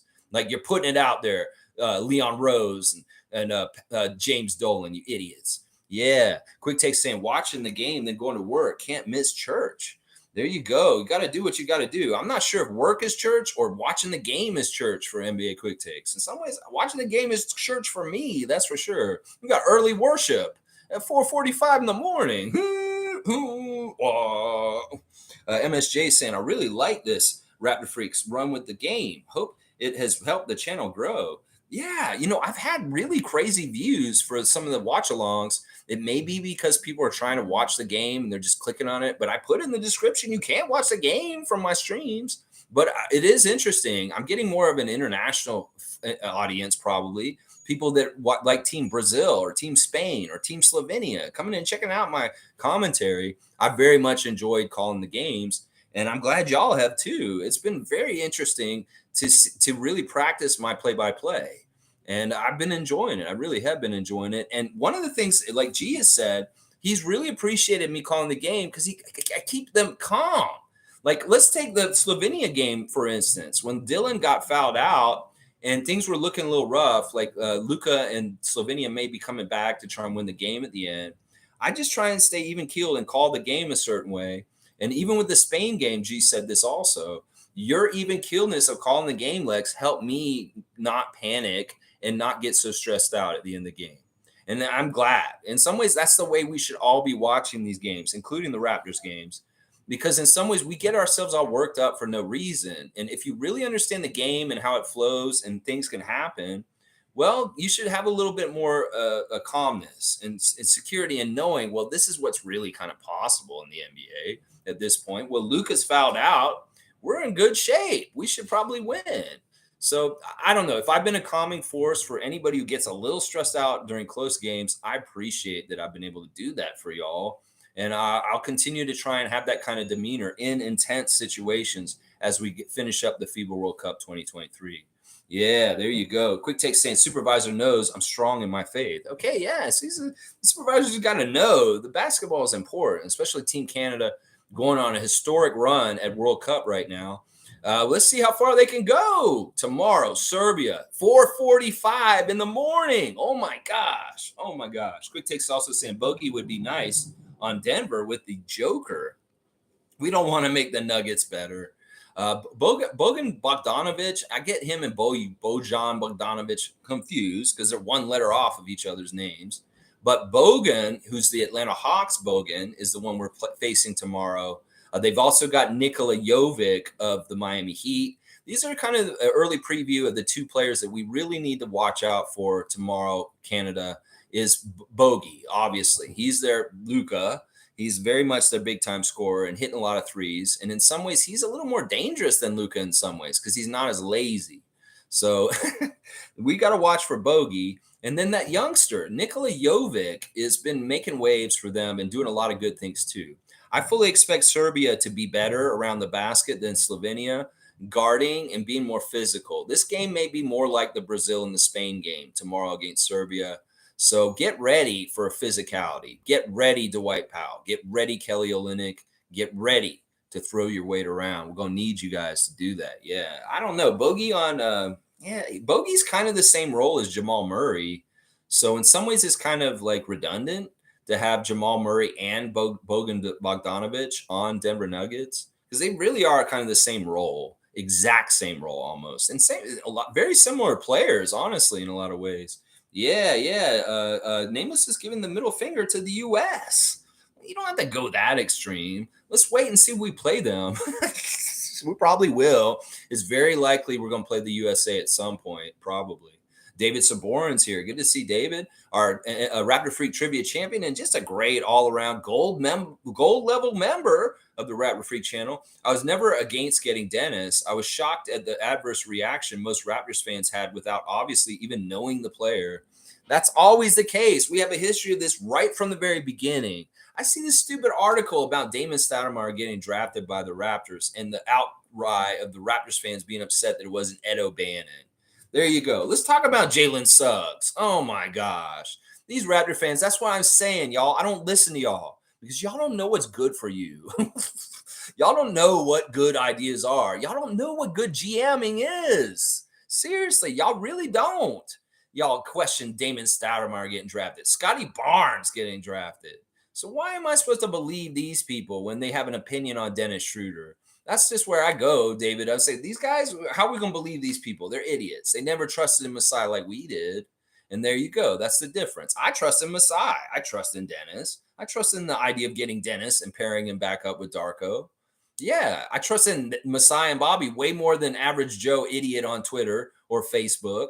Dumbasses. Always questioning what our front office is doing. Jakob Poeltl is a very smart contract. Dennis Schroeder, a huge acquisition this summer. And y'all will find out this year. And you'll be like, damn, the Raptors freak was right. I should have listened to him.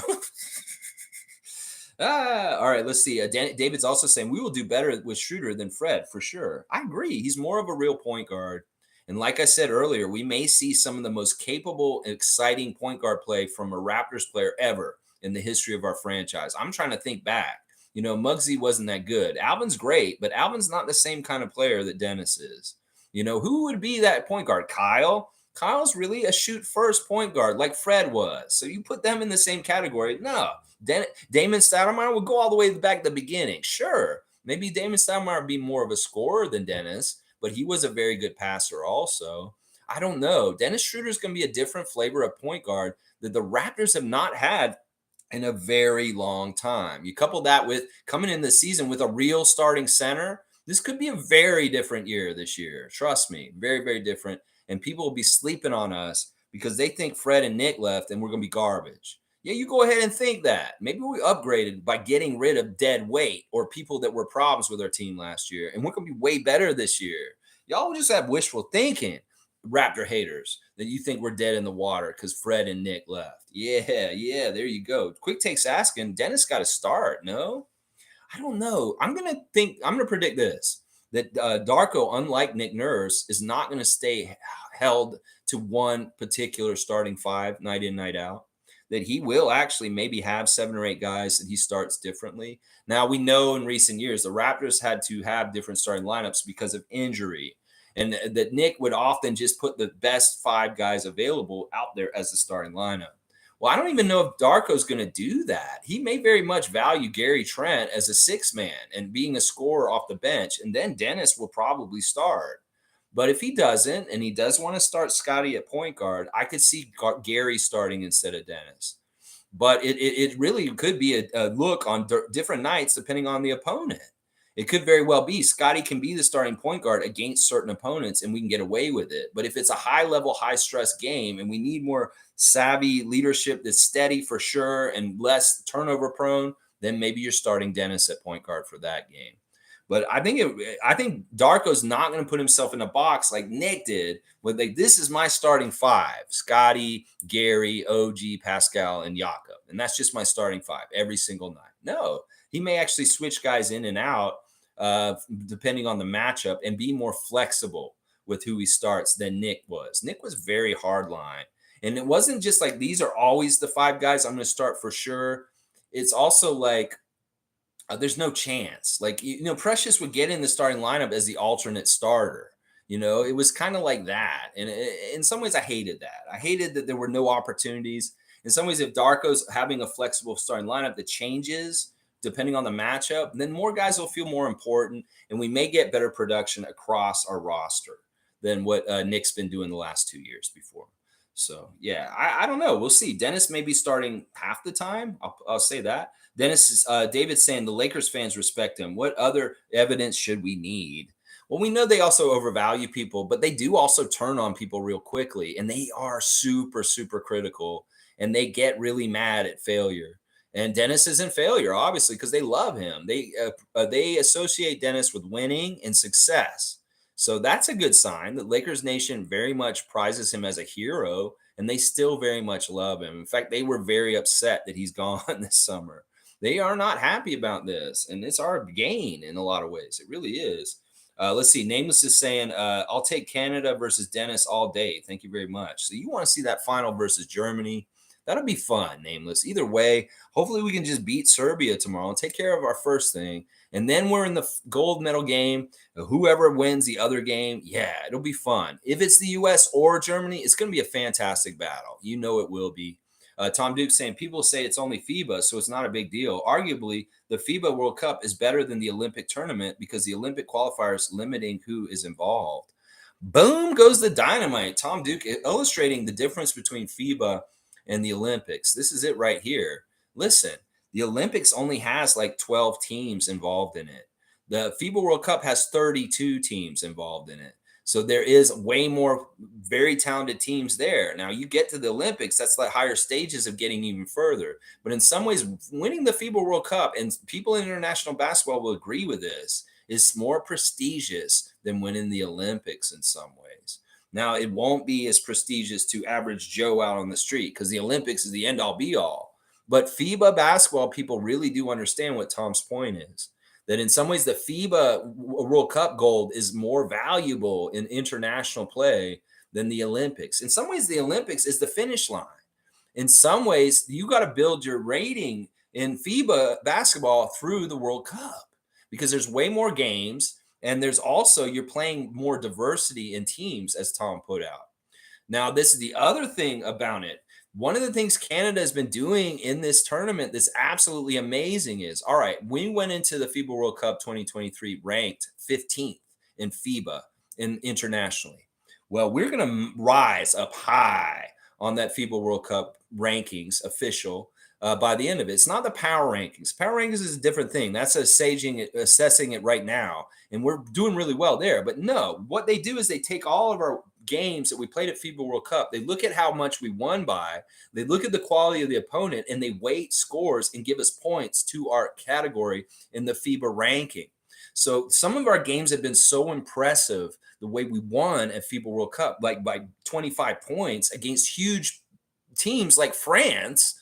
We're going to jump up with the points. The points we've accumulated at FIBA World Cup as a team, Team Canada, is going to make us jump from 15 to like the top 5. And you're going to see that immediately after, especially if we win this thing, we're going to be one of the top 3 teams in the world. I'm going to tell you that right now because we're accumulating insane amounts of FIBA international points towards our ranking right now with the way we're winning, who we're winning, and how much we're beating them by. So there you go. There you go right there. Thank you, Tom, for that point. And it's true. In some ways, that FIBA World Cup is more of a ringer, more opponents, and harder to win than the Olympics even. Yeah, there you go. Cool Cat saying, I appreciate how Jordy champions my villain, Dylan Brooks. Yeah, she's got a favorite. I know Cool Cat's favorite is Pascal, but I think her favorite on Team Canada is Dylan. I'm getting that feeling. I can tell when Cool Cat likes someone. And she really likes Dylan Brooks. I like that. Tom Duke saying better basketball or harder thing to win? It's harder to win the FIBA because there's more entrants. But in some ways, if you can circle around, win FIBA and win the Olympics, that is super impressive and very hard to do, especially if you're not the U.S. The U.S. has the easiest chance of doing that kind of stuff. but we are really going to be throwing a kink in the system for them now because Canada is a serious threat to them. Very, very serious threat. And in some ways, our team's better constructed with role players and experience for FIBA than USA is. And that could come in a huge factor if we see each other on Sunday in the finals. Is that we have more FIBA experience. We play more of a FIBA game and we have more role players on our team than USA does in some ways. And those role players do dirty work and important things for winning basketball. Yeah, there you go. David Saborn saying the haters will always find a reason to hate, Tom. He's got Raptor Freak family on his side. That's all he needs. That's right. That's right. We don't care. That's why we made this community. We got sick of all the toxic Raptor fans, and we want to let them know that, listen, we can be positive toxic to a degree. Yeah, I can be positive toxic. I'll admit that. But hell, I'd much rather be positive toxic than negative toxic. Sure. And listen, we just want to be unblindedly devoted, no matter what, to our Toronto Raptors, our NBA franchise here in the 416 in Toronto, Ontario, Canada. This is the whole thing we're all about. And if you ain't with the Raptors in the right way, if you're a superstar fan, if you're a fan that's kind of a fan of the NBA and all different teams, you're not going to belong with us. It's first and foremost the Raptors, and no player over it supersedes it. And that's a very important thing right there. Yeah, there you go. Tom Duke has got me, Monique, and the Raptor on blast. David's saying you got to weed the garden before you plant the bulbs.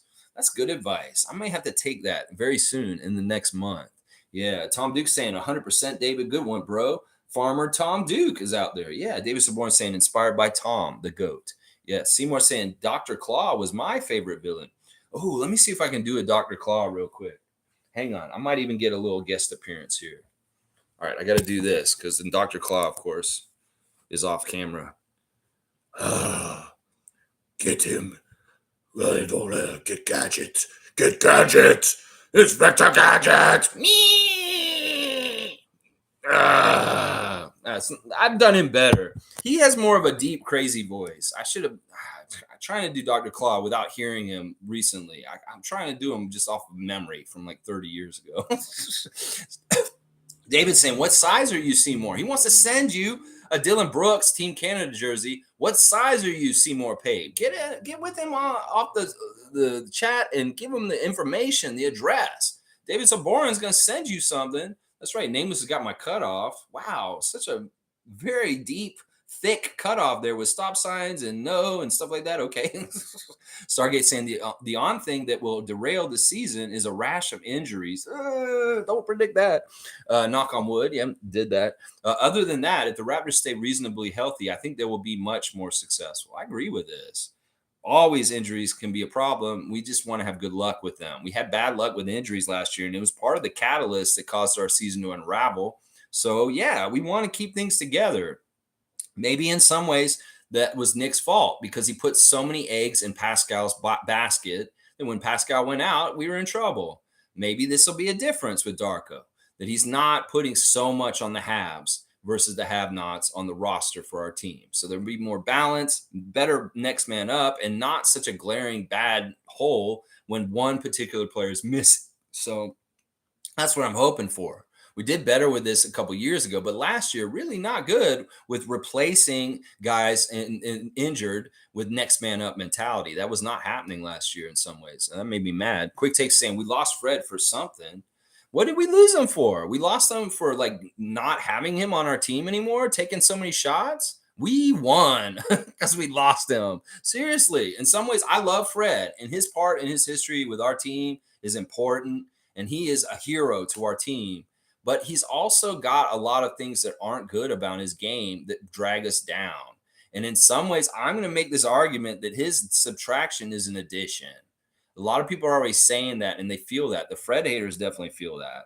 But in some ways, even though I'm a Fred lover, I agree with this because I know having an undersized point shooting guard is not natural or comfortable. And in some ways, it's something you have to work around and to be good around.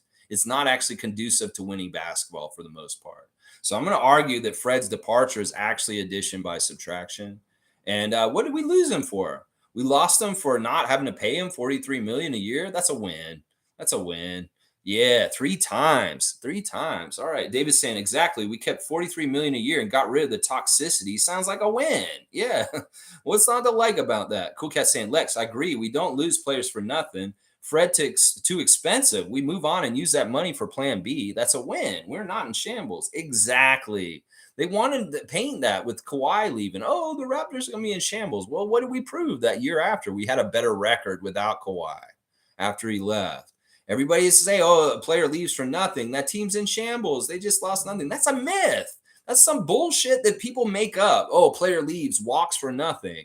Players can do that. You're at their mercy. See, this is the thing. Y'all are living in fear that worry about contracts and players walking for nothing. You're living in fear. Come out of the fear. Be proud and be brave like I am and say, I can't control this. If these things happen down the road, so be it. We'll make the best of situations and we'll be fine anyways. So it's like being over dramatic. Oh, we're losing players for nothing. Oh, if we don't get our guys re-signed to extension soon, we're gonna lose them. Okay, Chicken Little, you're chicken littling, just like for other things. Oh, the team's gonna be this. It's the same fucking shit. It's chicken littling. And honestly, the NBA this has never been a thing where teams lose players for nothing. That's such manufactured bullshit by ESPN and casual fans that don't really understand the business of the NBA at this point.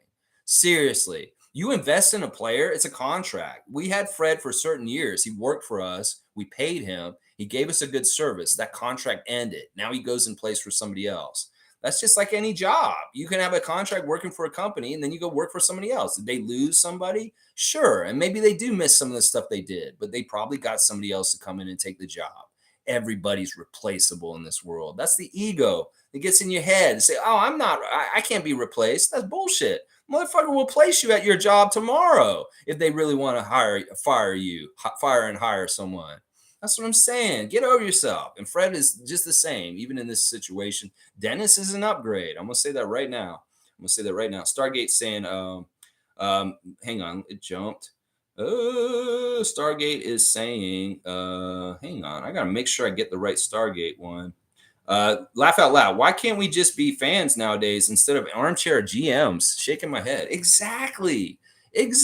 That's why I don't speculate on who we should trade for or who we should try and lust for or get. I'm just happy. Like, who's on our roster? Let me look at that piece of paper and I'll espouse and talk them up. And I won't lust for neighbors' teams. I won't lust for other things. That's against the Bible, right? Lusting after your neighbor. So why are we going to lust after players like SGA on Oklahoma City? Why are we going to do that? You demean yourself when you do that, really, in a lot of ways. So yeah, exactly. Put down the armchair GMing and just be a fan for once and just enjoy things and just have a fun time. Win or lose. It's not so life and death, winning and losing. We're going 29 teams are going to lose every year. The percentage of winning the championship is really hard. So even if you're a successful winning team like the Raptors have been for pretty much the last 15 years, y'all should be happy about that. We should be very proud of how successful our team has been, being in the playoffs very often and having winning records most of the last 15 years. I think there's maybe 3 years we hadn't had a winning record in the last 15 years. That's overwhelmingly successful. Trust me. So what's not good enough for you guys? Well, we're not going to get a Larry O'Brien every year, y'all. So get over yourself. Quick Take saying, if you are smarter than the GMs, apply for the job, or at least go and get the Wayne Embry Fellowship and start that way. You really don't know more than Masai and Bobby. You people that think you're so smart, you really don't. You really, really don't. David's saying GMs are smart. It depends on what team. David. I say our GMs are smart, but there's other GMs in this league I worry about how smart they are. I think that list was pretty accurate that Yahoo Sports put out recently. Danny Ainge, #1 for Utah. The way he's turned that roster around, moving Gobert and Mitchell, has been absolutely amazing. So he does deserve that #1 spot. But who's #2? Masai Ujiri. Yeah. Out of all 30 teams, Oklahoma City has the best GM, and we've got the second best GM, according to Yahoo. That's over the Lakers. That's over Miami. That's over New York. That's over Philly. That's over all these other teams. Yahoo Sports says our GM, Masai Ujiri, is the #2 executive in the NBA. So I'll take that. And that's them sliding us and giving us a Canada discount. We're still number 2 on that list. So what's not to like? Seriously, what's not to like? Yeah. Quick take saying Penny, SGA, good comparison. I can't say SGA passed him yet, but he should. I think his quality in his years early is better than Penny's early years. I saw Penny very up close because I was living in Florida at that time, and Orlando Magic was my broadcast team that was on my local TV. So I saw all the Magic games around Penny's rookie year and his stuff like that. And he was, because he was with Shaq, he wasn't like the number one guy. He very much was feeding him more, and his offense wasn't coming along right away. He had flashes of amazing talent and brilliance and crazy aptitude and athleticism. But Shaq was the man. He had to feed him. So in some ways, SGA being more the man in Oklahoma City has allowed him to grow quicker in his couple of years he's been in the league so far than Penny in his first couple of years in Orlando. And then he got hurt right when he was going to get into that mode, and he never really hit that ceiling. That's why I think SGA is better than him already, is because he's actually above in hitting that stuff as a superstar number one option on his team that Penny never actually got the chance to do because Shaq and then the injuries. So that's why I see it that way. As I just see SGA is already the number one carrying teams by himself, and that's why I put him higher. Cool Cat saying, Lex, we want a Canada versus U.S. final. Neighborly war will be exciting and great for the basketball world. I agree. That's what FIBA wants too. They really do. When Luka said this to him, that's what he meant. You want USA versus Canada. You want that finals where that big money, that big interest will come in. And yeah, we want it too. I'm not ducking and diving nobody. I have no say in what's going to happen. The players do when they get out on the court and they play. Germany wins, so be it. USA wins, so be it. Canada needs to win against Serbia, and then we'll see who's playing on Sunday. Yeah, it's going to be exciting and great for sure. No matter what happens right now, we got 4 great teams in the the semifinals for the FIBA World Cup this year. Cool Cat saying, I love Grady Dick. Was hoping we picked him from the draft, so I'm very happy. He will benefit from Pascal, Scotty, and Dennis. I agree too. I've really come around on him. I was like, when we drafted him, I was like, what? We are going to take Grady? And it's like, well, I always try and paint it in a positive way. So it's like, well, we're taking Grady. That's a value pick at 13. So I'll give him that. And well, hopefully he'll come around and show me more than I saw at Kansas, because I really thought his game wouldn't translate to the NBA speed because he may be a step slow. But this is the thing. He could have that Larry Bird kind of like timing kind of weird thing. It's like, even though he's a step slow, if he's smart and he knows when to go still, you can still do really good in the NBA. It's timing. It may not necessarily be burst or first step. Now, his first step's not bad, and he shows a quickness off of it. But in some ways, I want to see if he can get away from his defender on a first step and get to the basket before the second line of defense gets to him and tries to get in between him and scoring. That's what I want to see, because that's part of his success off of three-point shooting is his drives and getting to the lane and laying it up real quick. Well, can he beat his defender with a quick first step? And then will the defense collapse on him quick enough? Or will he get there faster than them and beat them to the rim? That's the other question I have about him, because in some ways I don't see that being successful, that part of his game, because I think the second line of defense will meet him and stop him before he gets there. I hope I'm wrong, and then he actually does do that. Cool Cat saying Grady's basketball pedigree is from his mother. He is a 3-level scorer. Yeah, he is, and I'm excited about this. She started with him really young.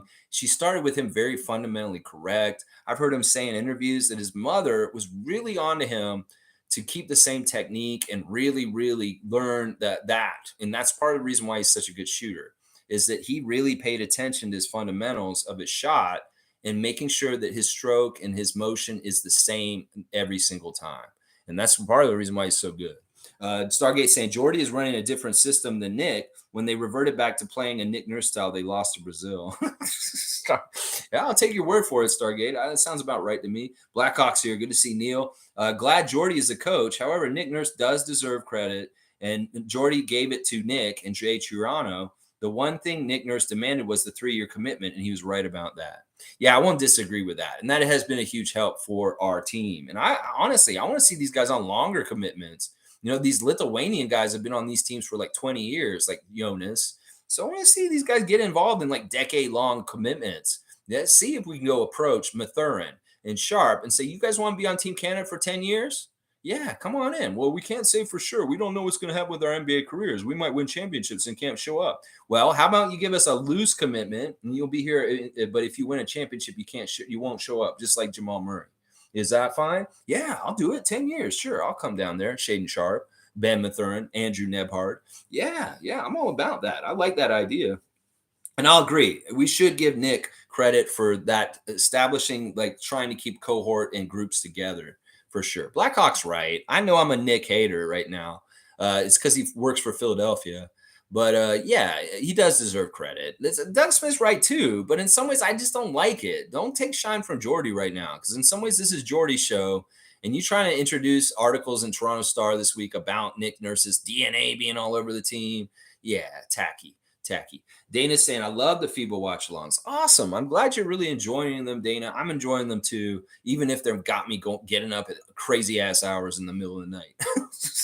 Blackhawk saying, in my opinion, NBA head coaches should let FIBA head coaching positions go to NBA assistant coaches. That way, the NBA assistant coaches build head coach experience. So let me piece this out so I get this exactly right. Neil's saying, NBA head coaches should let FIBA head coaching positions go to NBA assistant coaches, like Jordy, like the situation Jordy's in. Jordy's an assistant coach for the Sacramento Kings, but he's a head coach of the Team Canada. So you're saying that situation, and that way the NBA assistant coach build head coach experience. Yeah. Honestly, Jordy's, the secret's out. Like, people are going to see what he's doing with Team Canada. He's going to get hired as a head coach very soon. Very, very soon. This dude's going to be the next one snatched up for sure. He's getting such a good resume builder on display for everybody. Yeah, there's teams like Charlotte saying, we need to get Jordy to come coach us. I wonder if he'd leave the Kings to come and coach us instead of Steve Clifford. I'll bet you Charlotte would love to have Jordy Fernandez coaching them right now. David Saborn saying, I like that kid Jovic. He's good. I was hoping we were going to pick him when we got Loco at 33. He got taken just before that. Yeah, Nikola Jovic, maybe I gave him a little bit of a diss just because his name's so close to a very good Jokic. But this dude's good too, apparently. And, Winders is saying you got to watch out for Nikola Jovic this year. He's going to be something this year. So we'll see. Stargate saying, if this Serbia team is anything like their soccer team, expect some bumps and bruises. Yeah, I think Serbia's always been kind of a tough-nosed team. Of course, the history of Serbia's team is Yugoslavia. And, I went back and looked at the very rich history of FIBA World Cup way, way back, like 100 years back. And Serbia has always been a team that has done very well at FIBA World Cup since like the 60s, the 50s, way back. Now, it's not Serbia, it's Yugoslavia. And, Tuni Kukoc and Dino Raja and those kind of guys playing for them in the 80s and 90s. And they've always had a very strong program for a long, long time. In fact, they have had a stronger program than the U.S. historically. They may have had the best program in the whole entirety of FIBA basketball in the history of international basketball. Serbia. Yeah, they have a lot of championships, a lot of gold medals, a lot of very accomplished stuff in the history over the 100 years of FIBA basketball. Yeah. They are maybe even more important in the history of FIBA basketball than the U.S. as far as how much they've won. So this Serbia team is got a huge resume. Seriously, they've been around forever. Country Kong saying, good morning, Raptors freaks. Just popping in. Lex, I'm so excited for the season. I think the vibes will be off the charts. The last adult has left the room. There's a supply teacher. It's party time. So it's like, all right, Country Kong is saying that our team is like a class in high school. And we had a substitute teacher or a teacher, and his name was Nick or Fred, and they left. So now it's not as fun. It's a supply teacher who's in there now, and we're going to just have fun and have the vibes going crazy. All right. As long as we have organization and we're kind of controlled in a way that it's conducive to winning basketball games, I'm okay with loose, wild funness, as long as it's disciplined in some ways and we're winning.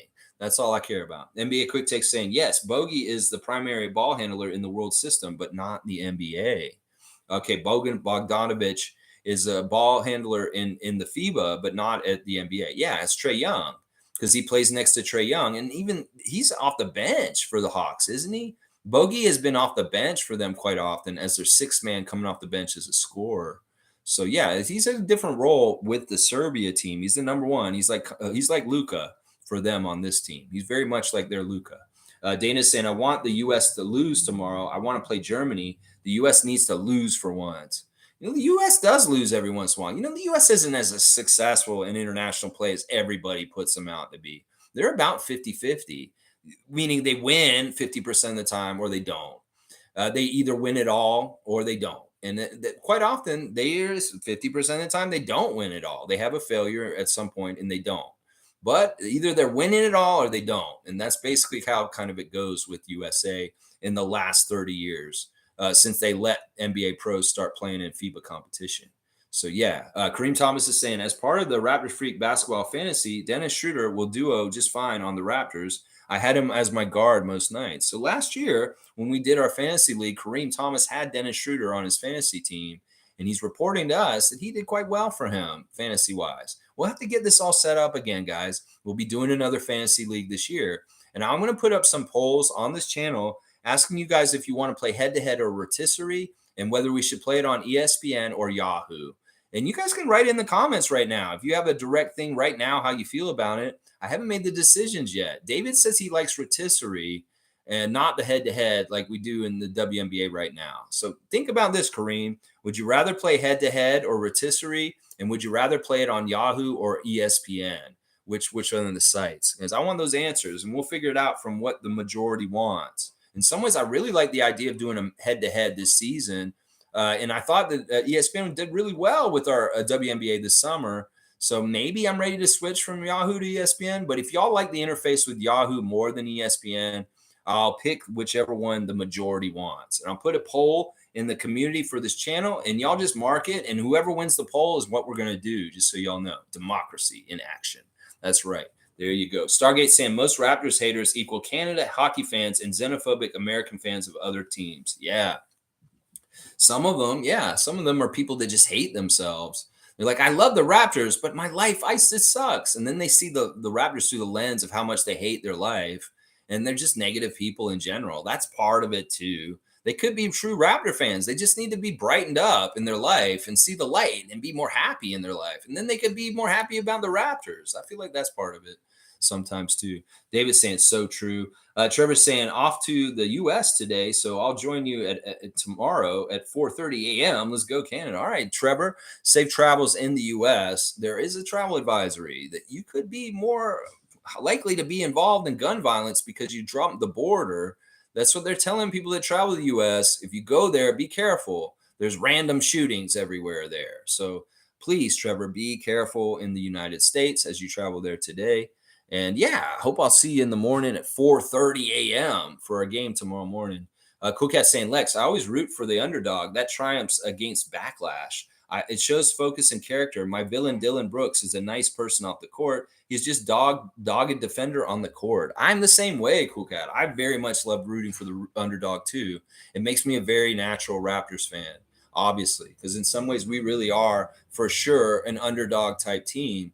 And that is a part of the reason why I love our team so much is that we are an ultimate underdog in some ways in the NBA. And I'm the same way. In some ways, Dylan is an underdog. He is against LeBron, that's for sure.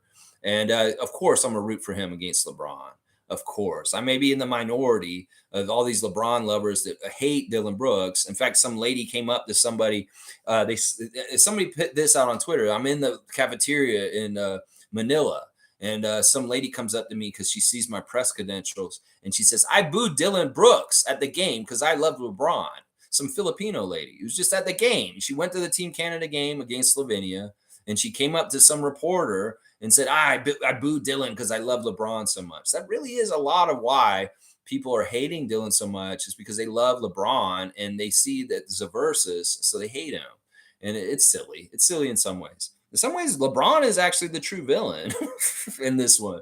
That's the funny thing. He's like, you don't see the two sides of it, LeBron lovers. You don't see the two sides of it. In some ways, LeBron is the villain, and it's not Dylan. Yeah, there you go. MSJ saying you have to be a fan, win or lose. You can complain all you like, but being a loyal fan is what is needed, in my opinion. In fact, many of my best times as a fan was when the Raps were terrible, a.k.a. the Bargnani era. Yeah, That's why it makes it all the sweeter. You hang through the thick and the thin, the ups and the downs, and when you get to that up, man, it's all the sweeter. 2019, woo, it's all the sweeter of the misery and the tough times from 1995 all the way up to 2019. Boy, did they pay off. And that's what I was saying. We got a taste of that gold. We want it again. And that way, as Masai puts it, it bona fides us. It makes us not a flash in the pan, a one-hit wonder, or something like that. It shows that we're legit, which legitimizes our team. That's why Masai wants that second one so bad.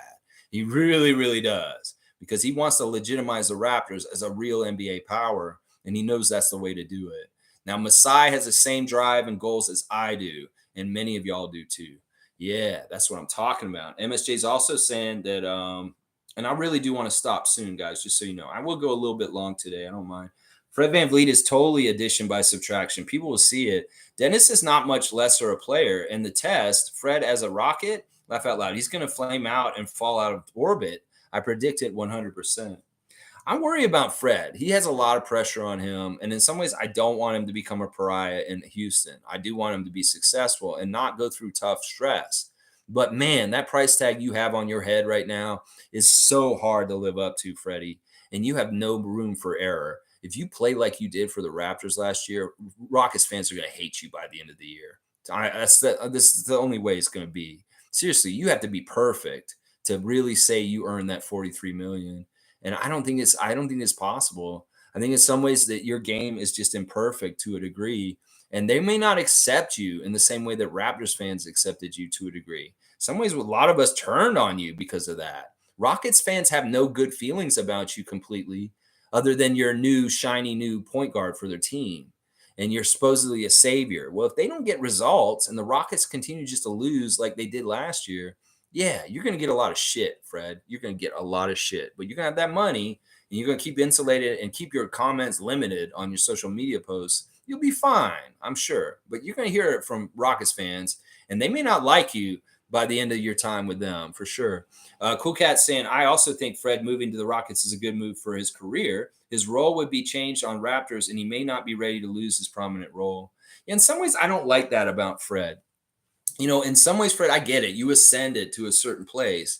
But if you really, truly are a team player, you would take that backup point guard spot off the bench once again, and you would have no problem with it. That may have been part of the problem with staying around Toronto. Well, he's going to expand things and do more down there. Bullshit. There's probably going to be problems with their starting lineup and who's going to get the start or not. And some people may be saying in the middle of the season, Fred should not be starting. We have better younger players that should be starting instead of him, and he should be the backup point guard. So in some ways, this scenario down in Houston could be just as bad for him, with the emergence of Scotty Barnes here and wanting to play point guard, and Fred trying to figure out how he fits in that. Yeah, it's the same shit down there with Jalen Green. And in some ways, there may be Rockets fans that are saying he's just not good enough to start for us. I'd rather have like Jabari, Jalen Green, Dylan Brooks, Cam Whitmore, and Sengun out there or something like that. They've got a lot of talented players on the Rockets, and some of them may be gauging it that way. Seriously. Quick Take saying at MSJ, most definitely 100%. That's right. Addition by subtraction. MSJ saying Fred is going to be like one of those North Korean missile tests. Flame out coming. Quick Take saying also at MSJ, just not looking forward to Fred's downfall. Wish him and the Rockets the best. I don't wish the Rockets the best. I want Fred and his family to be okay, and they're taken care of. They're going to be good for generations. But in some ways, you want to make a deal with the devil, you get what you get. You want to go get overpaid, you get what you get. Yeah, you're just gonna get what you get. This is not a better situation for him in Rockets. No, it's not. It's a disarray. It's a weird situation. In some ways, it goes against what he was saying when he had problems with in the last couple of years with the Raptors. You go ahead and go play with young knuckleheads down south. You think we were immature in Toronto? Well, Fred, you're gonna find out real quick just how immature the Rockets are. Yeah, you're going to find out real quick. And you're supposed to be the one who's going to keep them in line. Okay, we'll see. I mean, maybe they'll listen to him. Maybe they'll be like, he's an NBA champion. We need to listen to him. Maybe we'll see. But I personally love him, and I want him to be happy and have good things. But I already see that things are going to be tough for him. It's going to be hard for him. And I don't want the Rockets to be good. I don't want them to have a winning record. I don't want them to make the playoffs. I want them to be just as bad as they were last year. And honestly, I predict them to. I really do. I think people think they're going to be better all of a sudden with the upgrades, and Emi Udoka are crazy. They're actually not going to be that good this year still.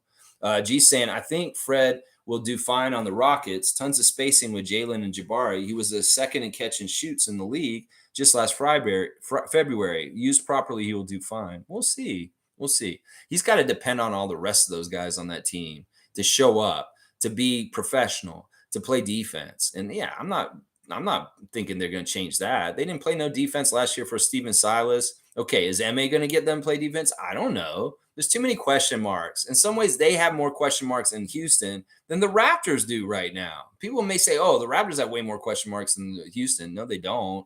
There's a lot of things we already have figured out, and I already understand about this team going into the season. The Rockets, they're confusing to me. There's kind of a youth movement that's very important and strong, but now they bring in these older guys they're supposed to teach them. Well, how does that fit? And who's playing where? And who's going to be the person who's in charge? Who's going to take the big shots at the end of the game? Is it going to be Fred or is it going to be Jalen Green? That's all shit that's got to be sorted out. And in that, they will find conflict. Watch. They will. They will. Cool Cat saying one thing that folks have forgotten, SGA was mentored in his early years in OKC by Chris Paul. Not only Chris Paul, he was mentored by Dennis Schroeder. Dennis Schroeder's very proud of SGA also because he was on that team with him when he was a rookie also. So, yeah, he's gotten good schooling from very good point guards, Chris Paul and Germany's Dennis Schroeder. David's saying he doesn't have Pascal out there with him. I feel like Pascal was a big part of Fred's game. Doesn't seem like the solo warrior type needs help. We'll have to see for how Fred does. In some ways, like I said, I don't wish him bad, but I don't want the Rockets to be good either. I want them to miss the playoffs and be shitty. So we'll see. We'll see what happens. Him without Pascal could be very interesting too. Dana's saying, have a good day, everyone. See you tomorrow. She's got this Team Canada there, and she has her alarm set. That's right. I have my alarm set too. MSJ saying at Quick Takes, there is nothing personal at all. He's a player, and as a basketball fan, I'm just calling it as I see it. I don't hate Fred at all. Nothing wrong with calling it. He's not that good, in my opinion. He's very good. And honestly, he's gone way further than his ceiling ever should have been. And in that way, is an achievement. But in some ways, he's way above his ceiling. And that's the thing. He's going to fall at some point. And when he falls, we don't want him to be in a Raptors jersey. And yeah, I don't want him to fall this year. But in a couple of years, he could fall off a lot in his game and just what he's able to do out in the court. He's already had some injury problems that, you know, as he gets older, he's so reliant on his quickness. He's not going to have a long NBA career. I don't see Fred hanging around the NBA as long as Kyle has. Seriously, Kyle's like 37 or something almost right now. No, Freddie's not going to get that far. Freddie will probably be in the league for like 4 or 5 more years. And that's it. Honestly, seriously. I see him done by 35. Seriously. MSJ saying, let's see. I think without Fred, Pascal's going to have a better year. We'll have to see how Dennis sets them up, or Scotty, or how we set up our offense and how it goes through who and benefits who. I hope that Darko is just a benefit to all the Raptors and getting easier shots and having a better time with our offense this year, for sure. Yeah, David's agreeing. And not the same format. It's hopeless. HC, how do I join the fantasy league? Well, we haven't started it yet, but when we do, if you're a regular on this channel and you're here, we'll have an open invite. And we'll have as many spots open as possible. And we do have huge prizes. In fact, I'll show you what the prize is for our fantasy league this year, HC. It's this mini Larry O'Brien trophy donated by our commissioner of fantasy sports, Trevor J. It's got, this is actually really impressive. It's very similar to the real Larry O'Brien. It's got the ball on top of the cup. It's heavy. It's just full, solid metal. And this will look real good on somebody's counter as a fantasy basketball championship trophy for this year coming up. So this is the championship for our fantasy league this year. And it also comes in this thing with a little championship ring. So you can actually wear a fantasy football champion ring that you'll get for winning our Raptor Freak Fantasy League this year. But that will be coming for the person at the end of the year. So you got to get in and you got to win to get this little box with the ring and the trophy. But it's going to be sitting on my counter for right now next to my YouTube Achievement Award from you guys. Yeah. But yeah, HC, subscribe to the channel, become a member of the channel if you want. And if you're around, when the spots open up, jump in and get one. Yeah. We had a full league last year. It was very, very fun. Very, very fun. Cool Cat saying, I like ESPN. It was easier to use. Yahoo was confusing for me. With ESPN, I didn't have to look at instructions. Okay, there's a vote for staying on ESPN. I'm okay with that. David saying, I don't care so much about the interface, but these weekly head-to-head matches blow. Dead Bears. Yeah, he doesn't like losing to me in a week-to-week matchup or losing any of those. David, you did so good this year. In some ways, I like the refreshingness of getting a new opponent each week. And in some ways, the rotisserie is such a marathon for the whole entire year. In some ways, it's not as fun and conducive for interacting with each other. So I personally am kind of leaning towards trying the NBA fantasy this year in head-to-head format, just because I've really enjoyed this WNBA this summer of the head-to-head matchups. So we'll see, David. Right now, you may be in the minority on that, but when I put the poll up and people vote, we'll see what the results are. Cool Cat saying, I like LeBron, but I'm not booing my fellow Canadian, my villain Dylan Brooks. I was a huge Dennis Rodman fan too. Junkyard Dog, use the skills you have and make it out of the mud. She just named two of my favorite players. Dennis Rodman is absolutely my favorite NBA player of all time. He was the reason why I really got into the NBA in the 80s because of his rebounding and his defense. And it was before he started coloring his hair and wearing dresses and stuff like that. I loved him on the Pistons. And he was my favorite player. He still is kind of my favorite player of all time.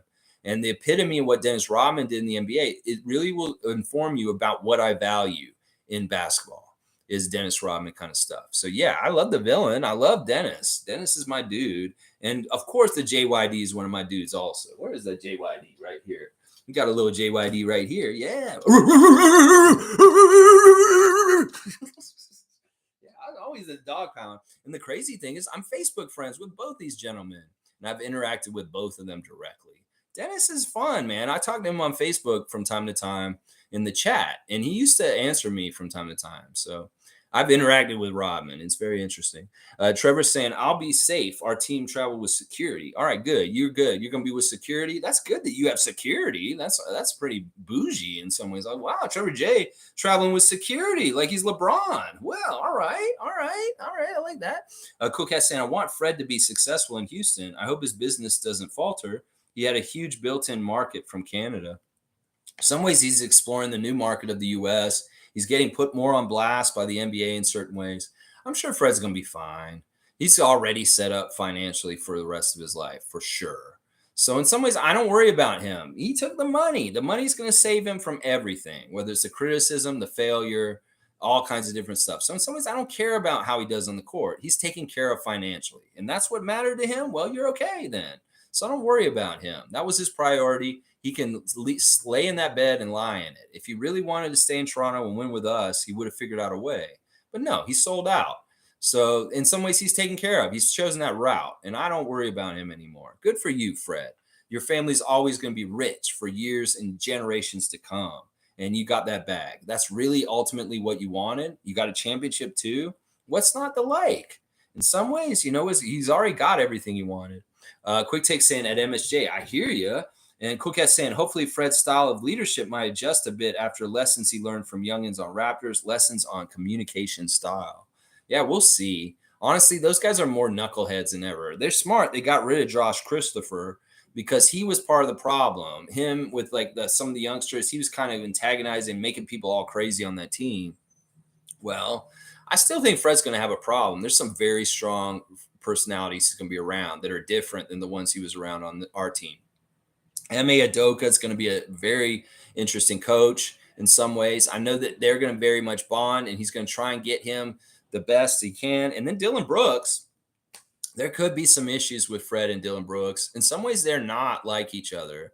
They're very oil and water in some ways. And there may be things that Dylan does that absolutely infuriates Fred. As far as why did you do this? Why are you doing this right now? I don't like these waves you're causing and shit like that. So I could see conflicts, not only between the young and the old, but the Dylan and the Fred. That could be a conflict in some ways too. We'll have to see. Monique saying, informative chat all around. W Stream Lex, keep at it as always. Enjoy the call tomorrow. Laugh my ass off. Go Jordy. Go Canada. Go Raptors. Let the weeks go by. That's right, Monique. It'll be the NBA season before you know it. And we'll be back in your favorite habitat, that Scotiabank Arena, for Raptors games once again. I know Mo's not going to be getting up with us tomorrow morning, but I hope you will watch it with me on commentary later, Mo. I always appreciate you being here with us, honestly. And once again, Monique, thank you so much for shooting that message yesterday afternoon about Scotty. and him being online. Cool Cat saying my all-time favorites are Magic Johnson as a little kid and Pascal Siakam. The only two NBA players that I have spent money on with jerseys, T-shirts, charity. Scotty might be the third. Still assessing him. There you go, Cool Cat. Yeah, Magic's on my list too, partly because I got to meet him and stuff. He's definitely somebody I have a lot of love for too. It seems like you and I have a lot of the same favorite players, and that may be part of the reason why we're Raptor freaks that flock together. Birds of a feather flock together. We value the same kind of NBA players, and I'm with you on that. There you go. Alan Tam's here. Good to see. Bam, son. Alan Tam, bam, son. That's his thing. Alan Tam likes to bam, son. It's like, are you related to Emerald? Or some cooking guy. Those guys will go, bam, son. Or are you a Miami Heat fan? I'm not sure. I haven't figured it out. Island Tam saying, proposed trade SGA to the Raptors to OKC for Barnes, Trent, and 2 first-round picks. I wouldn't take that trade, honestly. I wouldn't take that trade. It's tempting because of how well he's played at FIBA, but I still wouldn't take that trade, Alan. Thanks for coming in, though, right at the end of the stream here. All right, I'm going to wrap it up before 2.5 hours comes up real quick. Let me just check on the scores from the games today. They finished up, obviously. Latvia has defeated Italy, and the Baltics have won both games today. Latvia wins, Lithuania wins in their classification games. Lithuania winning 100-84 over Luka Doncic and the Slovenians that we beat yesterday. Jonas Valanciunas scored 24 points with 12 rebounds on 8 of 15 shooting. He was absolutely fantastic. Jonas leading Lithuania. Against Slovenia, Luka scored 29 on 7 and 21 shooting, and he had 5 turnovers. And he also had 4 fouls, but he did not get ejected. So there you go. Latvia and Lithuania winning today at World Cup in their loser bracket out of the quarterfinals. And then now I guess it's going to be Latvia versus Lithuania, and Slovenia will play against Brazil in the next classification games. They still have one more game each. So there you go. OKC ain't trading SGA. Yeah, that's just the reality of it, Alan. You can propose this trade, but Sam Presti, he's a jerk. And he doesn't like doing deals where, he's not going to let anybody get him. So SGA is tied up with OKC no matter what, at least for now. But when he gets a chance to be a free agent, we'll see what he decides then. Quick Take saying Fred finessed a big bag from undrafted in the G League, and I respect it. Yeah, his story is unheard of.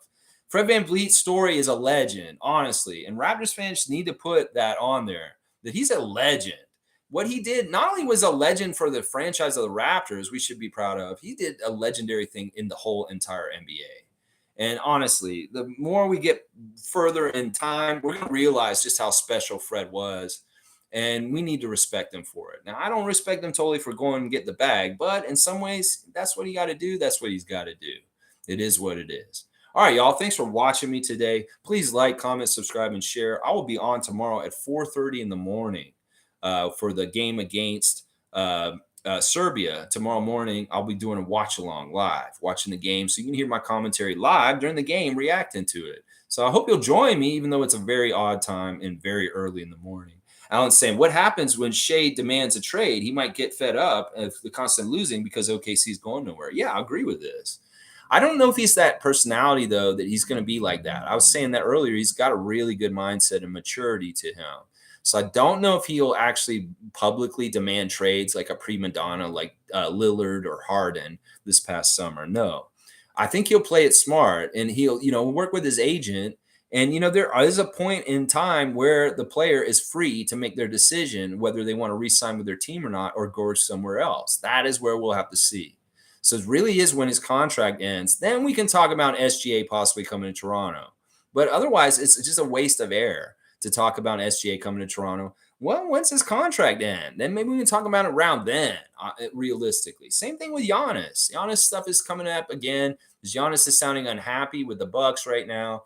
And people are saying Giannis could want to come to Toronto all of a sudden. Well, I'm not going to believe it or get into it unless it's more concrete and it seems like it is an actual true reality. We got burned for this before with the Giannis sweepstakes. So I'm very hesitant to try and start making roster moves around our team just to try and land something that may not be for sure. That really hurt us when we tried to land Giannis from before. And it was on the down low, one of the things that really hurt our franchise in a major way in the last couple years. Not landing Giannis in the Giannis sweepstakes, and he went and got the Supermax with his own team, hurt us. So we'll see what SGA does. I don't know. He may go somewhere. He may be unhappy, but we may not hear about it because he's classy and he's a professional. All right, y'all. Thanks for watching me. Please like, comment, subscribe, and share NBA Quick Takes and Raptors Freak channel. And I'll be back tomorrow very early in the morning. Let's go, Team Canada. Let's go, Jordy. Let's go, Darko. Let's go, Raptors.